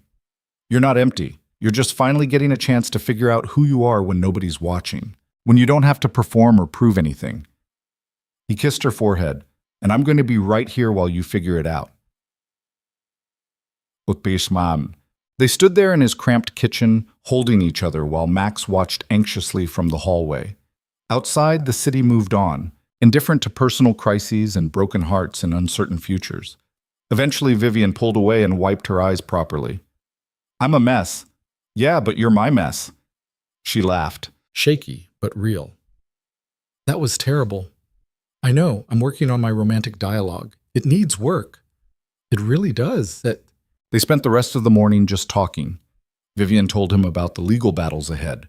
Lawsuits over intellectual property, fights over non-compete clauses, arguments about severance packages. Ethan told her about the reporter who'd tried to interview him at the work site, about Marcus threatening to quit if corporate didn't provide better security. Your boss sounds intense, Vivian said. He's protective. Good guy, just rough around the edges. Kind of like someone else I know, Shaisam. Are you calling me rough around the edges? I'm calling you human. There's a difference. At 3 o'clock, they picked up Lily from school together. The other parents stared, some whispered, but Lily didn't notice. She was too excited about an art project she'd made. A painting of what looked like either a rainbow or a crime scene. It was hard to tell. It's a sunset, Lily explained proudly, with dinosaurs watching it. I love the creative interpretation of color theory, Vivian said seriously. What's color theory? The art of making things whatever color you want and calling it intentional. Lily beamed. That's what I did! Back at the apartment, Lily insisted on teaching Max new tricks. The dog, to his credit, was patient while a 7-year-old tried to make him balance a stuffed dinosaur on his nose. Ethan and Vivian watched from the couch, and for a little while, everything felt almost normal, like they were just two people spending time together rather than tabloid headlines and former CEOs and construction workers caught in an impossible situation. I could get used to this, Vivian said quietly. What, watching my daughter torture your dog? This. Normal. Simple evenings with no board meetings or investor calls or corporate emergencies. She leaned against him. I spent so long chasing bigger and better that I forgot what it felt like to just exist. It's pretty nice, right? It really is. That weekend, everything changed again. Saturday morning, Ethan's phone rang at 7 a.m. Unknown number, but something made him answer. Mr. Ryder, this is Sarah Chen, investigative reporter with the Portland Tribune. I'm working on a story about the theft ring that's been targeting construction sites. I understand your truck was used in several of the robberies. Ethan's brain was still foggy with sleep. How did you get this number? Public records. Mr. Ryder, I've been investigating Derek Voss for 6 months. He's part of a much larger operation. Organized crime connections, ties to drug trafficking, weapons smuggling. The construction thefts are just one small piece. That woke him up completely. What are you talking about? Dorsey, sorry. Voss works for someone.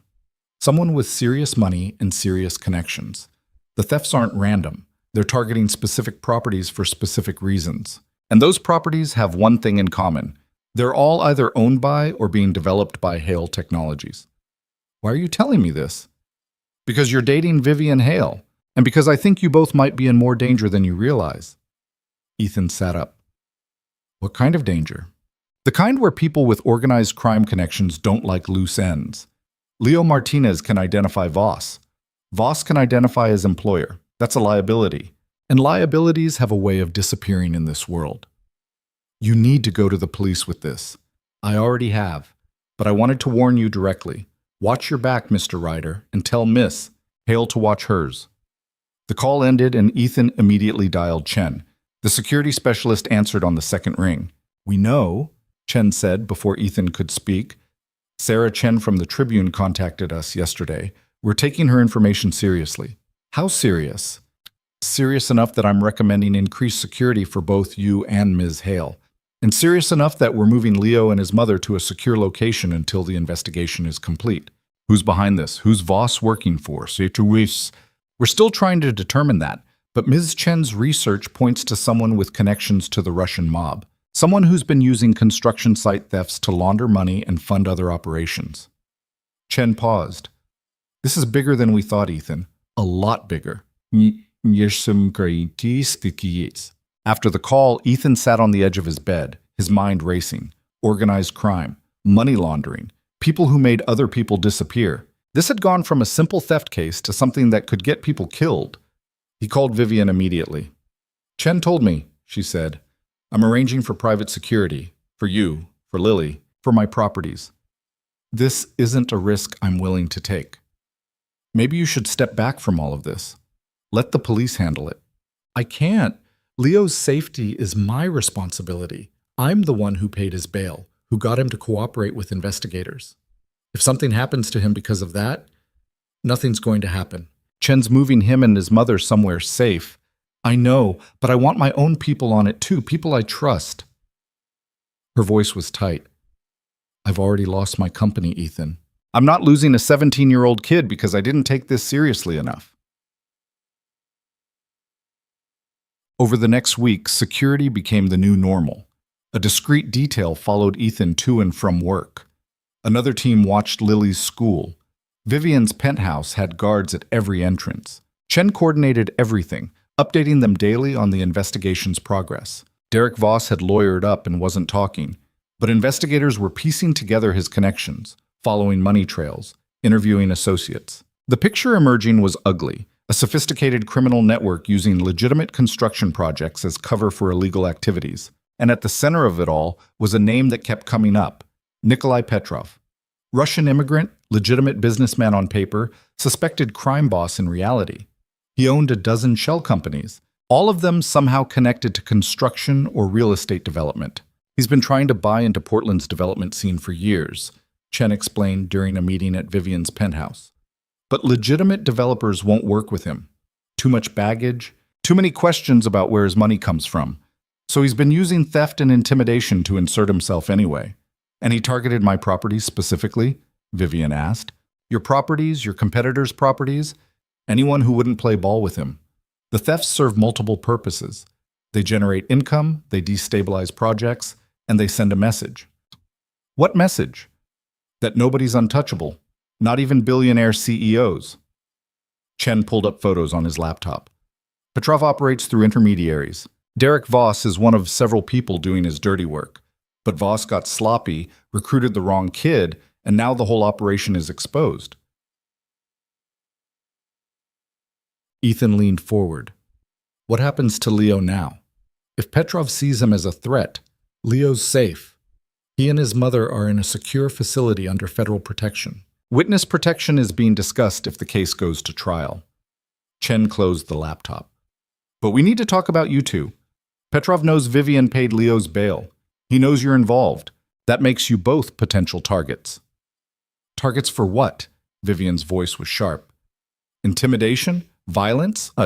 Both. These people don't mess around. If they think you're a threat to their operation, they'll act. Ethan felt his chest tighten. This was so far beyond anything he'd signed up for.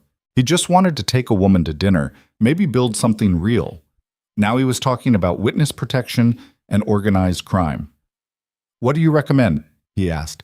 Stay visible. Stay in public spaces when possible. Maintain the security details. And for both of you, don't be heroes. If you see anything suspicious, you call me immediately. Don't investigate. Don't confront. Just call. After Chen left, Vivian paced her penthouse like a caged animal.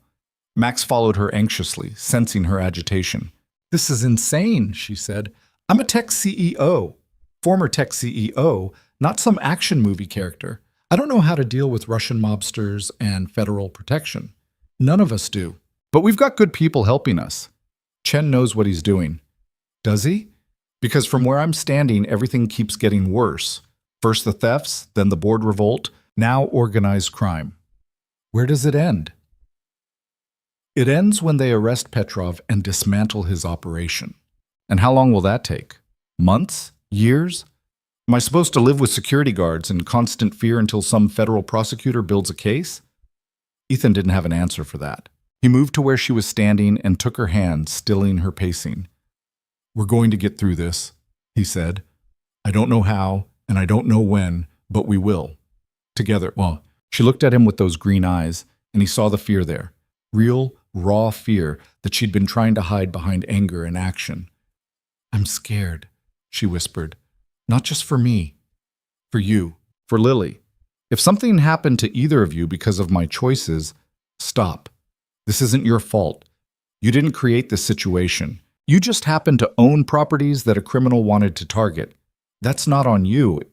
But getting involved with Leo, paying his bail, pushing him to testify, that put him at risk. That made me a target. You did what was right. You saw a kid in trouble and you helped him. That's not something to regret. She leaned against him, and they stood there in the middle of her massive, empty penthouse, holding on to each other like the world outside was trying to pull them apart. I don't know how to do this, Vivian said. How to be vulnerable. How to accept that I can't control everything. How to just trust that things will work out. Nobody knows how. We're all just making it up as we go along. Ethan kissed the top of her head. But you're not doing it alone. That's got to count for something. The next morning, Lily asked why the man in the car kept following them to school.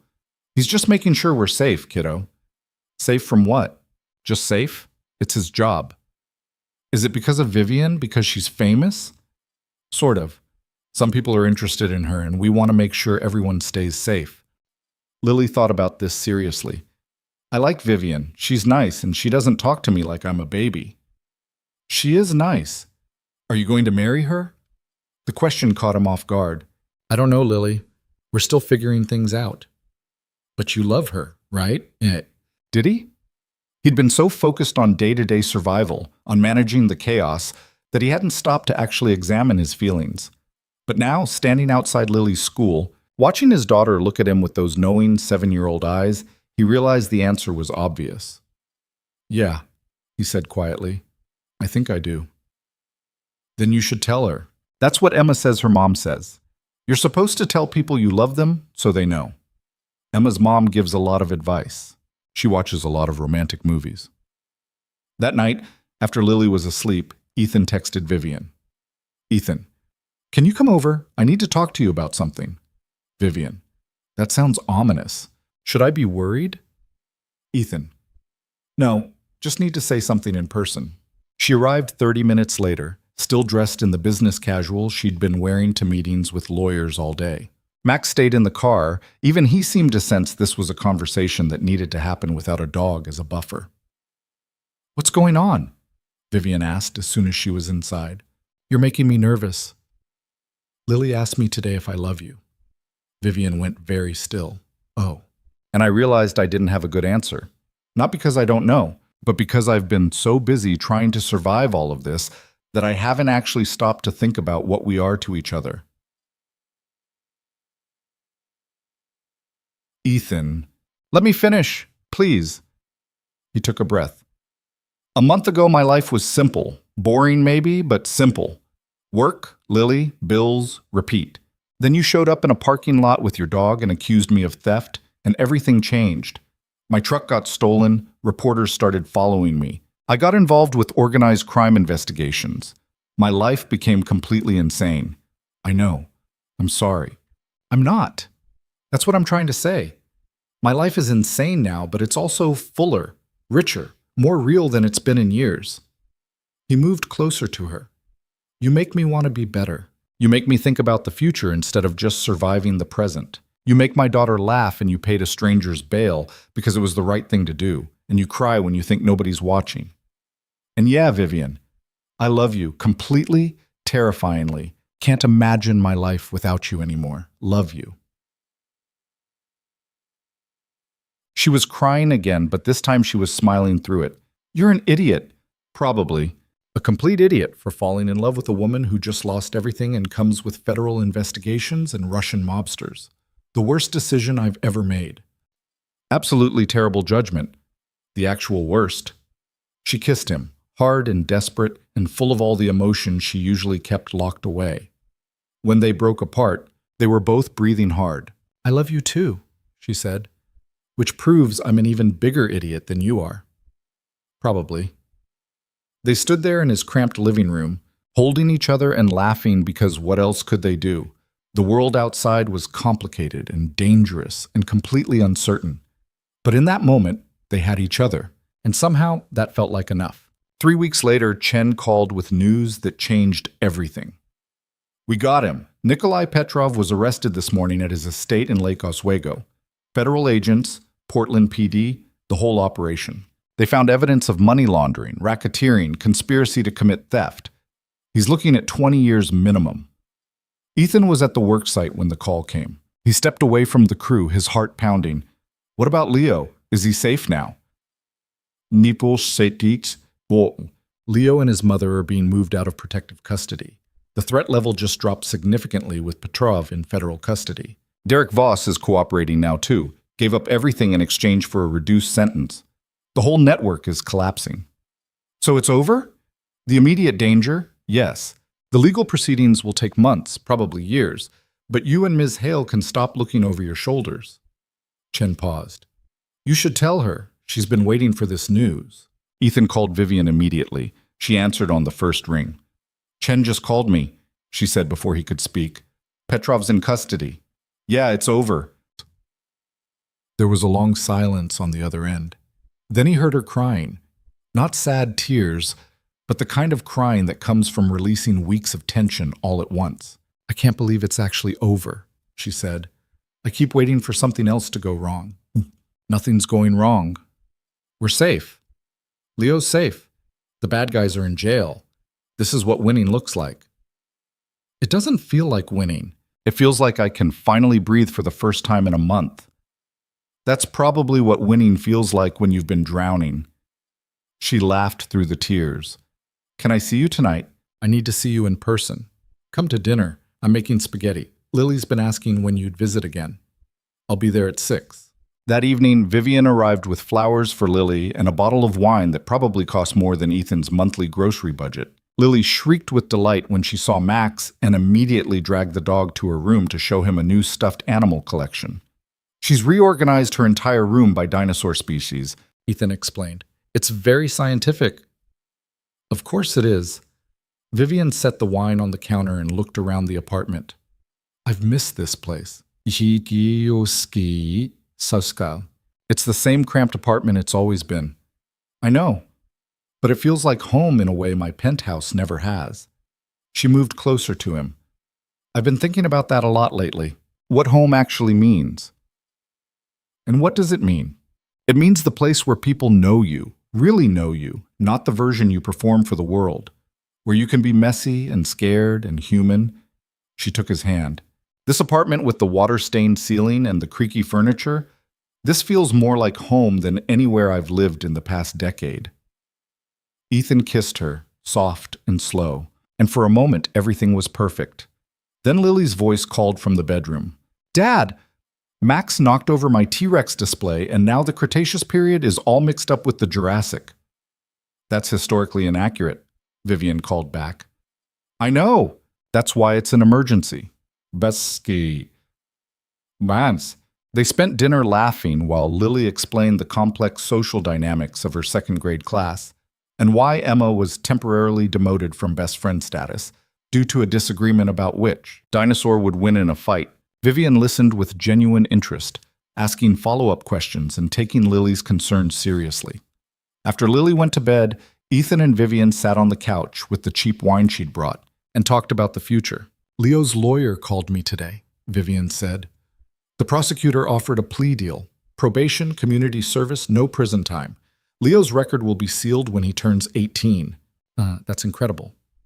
His mother's treatment is working too. The doctors are cautiously optimistic. Not cured, but manageable. She took a sip of wine. I set up the trust like I planned. Education fund, medical expenses, living costs until Leo's 25. After that, he's on his own. But just you're giving that kid a real chance. I'm giving him what everyone deserves, a second chance after making a desperate mistake. The system's designed to destroy people like Leo. Poor kid. Sick parent, one bad decision, and suddenly his entire future is gone. I'm just leveling the playing field a little. Ethan studied her face in the dim apartment lighting. She looked different than she had a month ago. Less polished, maybe, but more real.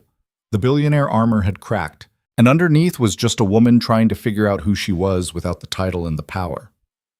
"What about you?" he asked. "What's next for Vivian Hale, former CEO?" "I don't know. I've been in meetings with lawyers all week about non-compete clauses and intellectual property. The board is trying to prevent me from starting a new tech company for 3 years. They're worried I'll become competition. Will you start a new company?" "Oh, maybe. Eventually. But not right now. Right now I'm trying to figure out who I am when I'm not building empires and fighting boardroom battles." She set down her wine glass. "I've been so focused on proving everyone wrong for so long that I forgot to ask myself what I actually want. What makes me happy beyond success and validation? Any answers yet?" "Well, yes. Some.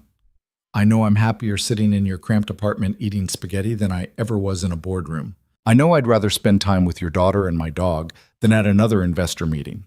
I know that losing my company was the worst thing that ever happened to me, but it also forced me to realize that I'd built my entire identity on something external, something that could be taken away." She turned to face him fully. "And I know that I want to build a life, not just a company, a real life with real relationships and real meaning." "That sounds healthy. It sounds terrifying. I have no idea how to do it. I'm 30 years old and I'm learning basic life skills that most people figured out in their 20s. You're not alone in that. I'm 32 and I'm learning how to date someone without completely screwing it up. We're both figuring this out as we go. Are you screwing it up? Probably, but you haven't dumped me yet, so I'm taking that as a good sign." She laughed and kissed him, and they stayed on the couch talking until midnight. About work and Lily and Leo and the strange path that had brought them together. About the future and what it might hold. About the possibility of building something real together, something that couldn't be voted away by a board or destroyed by outside forces. "I'm thinking about moving," Vivian said eventually. "The penthouse is too big, too empty, too much a symbol of everything I lost." "Where would you go?" "I don't know. Somewhere smaller. Somewhere that feels like an actual home instead of a showroom." She paused, then added carefully, "Maybe somewhere close to here." Ethan's heart did something complicated. "How close?" "That depends. Would you want me close?" "Lily would love having you nearby. She asks about you constantly." "I asked about you, not Lily. I'd love having you nearby. But you need to be sure this is what you want. Moving to this neighborhood, leaving the penthouse, being with a guy who works construction and has a 7-year-old, that's a big change from the life you're used to." "The life I'm used to made me miserable," Vivian said bluntly. "Rich and powerful and completely alone. I don't want that anymore. I want this. Messy, complicated, imperfect this." 2 months later, Vivian moved into a townhouse 3 blocks from Ethan's apartment. It wasn't the penthouse. It was a modest 2-bedroom with a small yard where Max could run. But it had big windows and neighbors who actually talked to each other and a coffee shop on the corner that knew how she liked her morning latte. Lily helped her unpack, offering design advice that mostly involved putting dinosaur pictures in every room. Ethan assembled furniture while Max supervised, and by the end of the day, Vivian had something that actually felt like a home. "It's perfect," she said, standing in the middle of her new living room. "Small and perfect." "You're adapting to normal life pretty well," Ethan observed. "I had a good teacher." She pulled him close. "Thank you for being patient with me while I figured all this out. You're worth the patience." That evening, they walked to the convenience store where they'd first met. The same fluorescent lights, the same parking lot, the same slightly suspicious clerk behind the counter. Ethan bought milk and smoked sausages, a tradition now, something they did every few weeks just to remember where it all started. In the parking lot, under the flickering neon sign, Ethan pulled out one of the sausages and handed it to Max. The dog took it gently, tail wagging. "Still can't believe you accused me of theft because your dog likes cheap meat," Ethan said. In my defense, Max is usually very professional about his alerts. "He alerted to food, Vivian. That's the opposite of professional. He was having an off day. We all have off days." Ish. They stood there in the parking lot and Ethan thought about everything that had happened since that rainy night. The stolen truck, the investigation, the media storm, Vivian losing her company, the organized crime connections, all of it. Any rational person would have run from that level of chaos. But standing there with Vivian, with Max happily destroying a sausage at their feet, Ethan realized he wouldn't change a single thing. The chaos had been worth it. The complications had led to something real, something that mattered more than stability or safety, or any of the things he'd thought he wanted. "I have a question," Vivian said, breaking into his thoughts. "Yeah? That first night, when you texted me after I'd accused you of theft, why did you do it? Most people would have just been glad to get away from me." Ethan thought about it. "Because you laughed. In that parking lot, when you realized your dog had alerted to sausages, you actually laughed, real and surprised and human. And I thought anyone who could laugh at themselves like that might be worth getting to know. So you pursued me because I have a sense of humor about my own mistakes? Okay. I pursued you because you were real for about 5 seconds. And I wanted to see if there was more realness underneath all that billionaire armor. And was there? So much. More than you knew how to show at first. More than you were comfortable with." He took her hand. "But you figured it out. You let yourself be messy and scared and human. That's brave, Vivian. Braver than running a company or fighting a board or any of it." She was quiet for a moment. Then she said, "I've been thinking about Leo lately, about how one desperate choice almost destroyed his entire future, and how lucky he was that someone saw past the mistake to the person underneath. You did that. You saw a scared kid instead of a criminal. We both did. You were the one who said he deserved compassion, remember? In the car that night when they arrested him. You saw his humanity when I was still thinking about stolen property and corporate losses." She squeezed his hand. "You taught me that.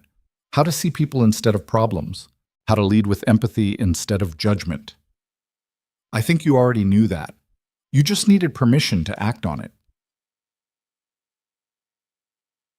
They walked back to Vivian's new townhouse, Max trotting happily between them. Inside, Lily was asleep on the couch. She'd been helping unpack all day and had crashed hard around 8 p.m. Ethan carried her to his truck while Vivian gathered Lily's scattered belongings. "Same time next week?" Vivian asked. "I'm thinking of trying to cook an actual meal instead of ordering takeout for the 40th time." "You cook?" "I'm learning. How hard can it be?" "Very hard based on what I know about you and kitchens. I'll prove you wrong." "I'm looking forward to it." He kissed her goodnight, then drove Lily home through quiet streets. His daughter stirred as he was carrying her inside. "Is Vivian going to be my mom?" Lily asked sleepily. "I don't know, kiddo. Would you want that?" "Yeah, she's nice. And Max is the best." "Those are pretty good reasons. Do you want her to be?" "Yes." Ethan tucked Lily into bed, brushing hair back from her forehead. "Yeah, I think I do." "Then you should ask her, like how Prince Charming asks in the movies." "Life isn't like the movies, Lily." "It could be, if you tried." Over the next few months, life settled into a new rhythm. Ethan worked his construction jobs, Vivian consulted for a few tech startups while figuring out her next move, and Lily divided her time between both households like it was the most natural thing in the world. Max became a permanent fixture in their lives, and Mrs. Chen stopped even pretending to be surprised when Vivian showed up for dinner. Leo graduated from his diversion program and enrolled in community college to study engineering. His mother's cancer went into remission, not cured, but stable. They sent Vivian and Ethan a thank you card every month, and once, Leo showed up at Ethan's worksite just to say hello and meet the crew. "I'm studying mechanical engineering," Leo told them. "Going to design better construction equipment that's harder to steal." Marcus had clapped the kid on the shoulder and offered him a summer internship. "We could use someone who actually understands how this stuff works instead of just swinging hammers." Derek Voss took a plea deal and was sentenced to 8 years. Nikolai Petrov went to trial and was convicted on 14 counts, facing 25 years in federal prison. The theft ring collapsed completely, and construction sites across Portland reported a significant drop in equipment losses. The media eventually lost interest in Vivian's story. There were new scandals, new headlines, new billionaires making news. The reporters stopped calling, the photographers stopped following them, and slowly, life became something close to normal. On a Saturday in late summer, Ethan and Vivian took Lily to Washington Park for a picnic, the same park where they'd walked after their first dinner together, where Vivian had admitted she was lonely, where everything had started to shift between them. Lily and Max ran ahead, chasing each other across the grass. Ethan and Vivian followed at a slower pace, carrying the picnic basket and blankets. "I made a decision," Vivian said as they spread out the blanket, "about what's next." "Yeah?" "I'm starting a new company. Not tech this time, nonprofit. Focused on helping people like Leo, kids who made mistakes, who got caught up in bad situations, who need a second chance. Education funding, legal support, job training, all of it. That's perfect for you." "I'm calling it Second Chances Foundation. Very on the nose, I know, but sometimes obvious is best." She sat down on the blanket. "I've been meeting with lawyers and nonprofit experts. It's going to take time to set up properly, but I'm excited about it. More excited than I've been about work in years. Because it matters. Because it's personal. Because I know what it's like to feel like everything's falling apart and you have no options. I had money and resources to rebuild. Most people don't. This levels the field." Ethan sat beside her. "You're going to change a lot of lives." "I hope so. I wasted a lot of time building something that ultimately didn't matter. A tech company that made rich people richer. This feels like doing something that actually counts." They watched Lily and Max play, the summer sun warm on their faces. Around them, other families were having picnics, playing frisbee, living their normal Saturday lives. A year ago, Vivian would have been in a boardroom somewhere. Ethan would have been working overtime to cover bills. Neither of them would have believed they'd end up here. "Can I ask you something?" Ethan said. "Always." "Are you happy? Really happy? Not just okay?" Vivian thought about it seriously. "I'm happier than I've ever been. I'm not running a billion-dollar company or making headlines or proving anything to anyone. I'm just living, spending time with people I care about, working on something meaningful, figuring out who I am outside of achievements and titles. That's a different kind of happiness than I've known before. Quieter, more real. Good, you deserve that shit. So do you. You spent so long just surviving, just getting through each day. You deserve to actually live too. I am living, with you and Lily and that ridiculous dog who still alerts to sausages. Max has distinguished tastes. Max has no standards whatsoever." Lily ran back to them, out of breath and grinning. "Dad, can we get ice cream after the picnic?" "Maybe." "Vivian, can you convince him?" "I don't know, Lily. Ice cream is a pretty big decision. We should probably vote on it." Maurice-san. "I vote yes." "That's one vote." "Ethan?" "I vote for whatever means I don't have to listen to negotiations for the next hour." "That's a yes. Motion carries. Ice cream it is." After the picnic, they walked to the ice cream shop near the park entrance.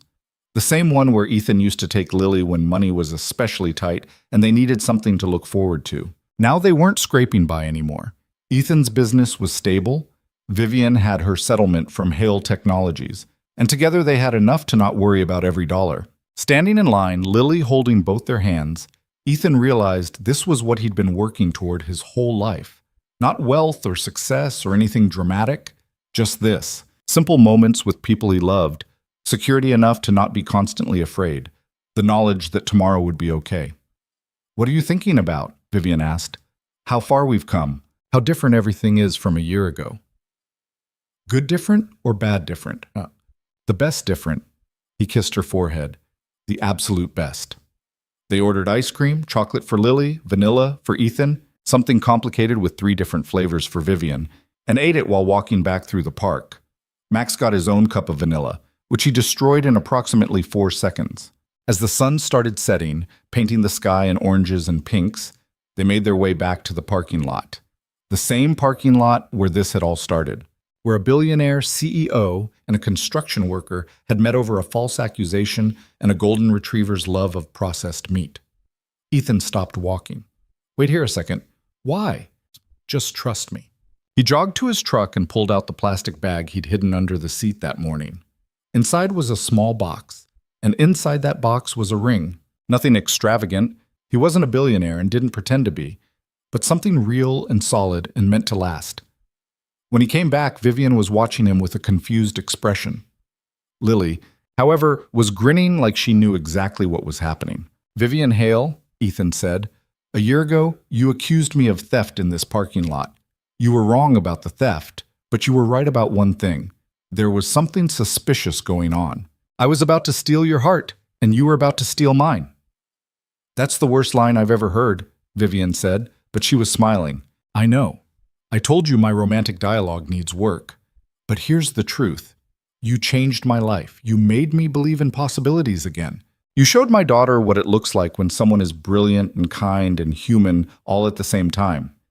You built yourself back up from nothing and turned loss into purpose. And somewhere in all of that, you became the person I can't imagine living without." He got down on one knee, and Vivian's hands flew to her mouth. "Will you marry me? Will you be a permanent part of this messy, complicated, perfectly imperfect life we're building together?" Vivian was crying again, but she was also laughing. "You're proposing in a convenience store parking lot? It's our parking lot. Where else would I do it? Literally anywhere fancier? Fancy isn't us. This is us. Real and messy and slightly ridiculous." She dropped to her knees in front of him, not caring that the parking lot was dirty, not caring that people were staring. "Yes. Obviously yes. I love you, you idiot. I love you too." He slipped the ring on her finger, and Lily cheered loud enough that people in the convenience store came outside to see what was happening. Max barked excitedly, his tail wagging so hard his whole body shook. They kissed in the parking lot while strangers applauded, and Lily took approximately 40 photos on Vivian's phone. It wasn't elegant or sophisticated or anything that would make a good magazine spread. It was perfect exactly because it was real. Later, after they'd celebrated with more ice cream and Lily had called Mrs. Chen to share the news, after Max had been congratulated at least a dozen times for his role in bringing them together, Ethan and Vivian stood by his truck just looking at each other. "I can't believe you proposed in a parking lot," Vivian said. "I can't believe you said yes. Where else would I say yes? This is where everything started, where a lonely billionaire and an exhausted single dad found each other because of a stolen truck and a dog who really loves sausages." When you put it that way, it sounds ridiculous. It is ridiculous, but it's our ridiculous. She looked down at the ring on her finger. "I spent so many years chasing success and validation, building empires and proving myself to people who didn't matter. And I was miserable, empty. Then I lost everything, and in losing everything, I found this. Found you. Found what actually matters." Ooh. "What's that?" "Oh, connection. Love. Being known by someone who sees all your flaws and chooses you anyway. Building a life instead of just a resume." She took his hand. "You taught me that. You and Lily. You showed me that happiness isn't about achieving or succeeding or being the best. It's about being human with other humans. Being vulnerable and messy and real." Ethan pulled her close. "You taught me stuff too. You taught me that it's okay to want more than just survival. That I'm worth more than just getting by. That my daughter deserves to see me building something instead of just enduring." They stood there in the parking lot as the last light faded from the sky, holding each other and watching Lily play with Max under the flickering neon sign. A year ago, this would have seemed impossible. A billionaire and a construction worker, from completely different worlds, building something real together. But maybe that was the point. Maybe the best things in life were the ones that seemed impossible until suddenly they weren't. Maybe love wasn't about finding someone perfect.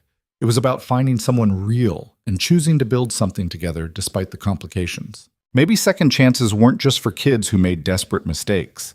Maybe they were for lonely CEOs who forgot how to be human. For single fathers who thought their dreams were dead. For anyone who'd ever felt like they were drowning and needed someone to remind them how to breathe. In the end, it wasn't money or power or success that saved them. It wasn't even love, though that helped. It was the simple choice to be honest with each other. To be vulnerable when it would have been easier to hide. To build something real when the world was offering them 50 easier alternatives. Vivian had lost a billion-dollar company and found a family. Ethan had lost his privacy and found a partnership. Together, they'd lost their illusions about what mattered and found something infinitely more valuable. each other. The convenience store clerk came outside for a cigarette break and nodded at them. "You guys okay? You've been standing there for like 20 minutes. "We're great," Ethan said, just remembering. Remembering what? Where it all started. The clerk shrugged and went back inside. In the distance, Lily called out that Max had learned a new trick. Cars passed on the street, people living their lives, completely unaware of the small miracle happening in a parking lot on an ordinary Saturday night. But Ethan and Vivian knew.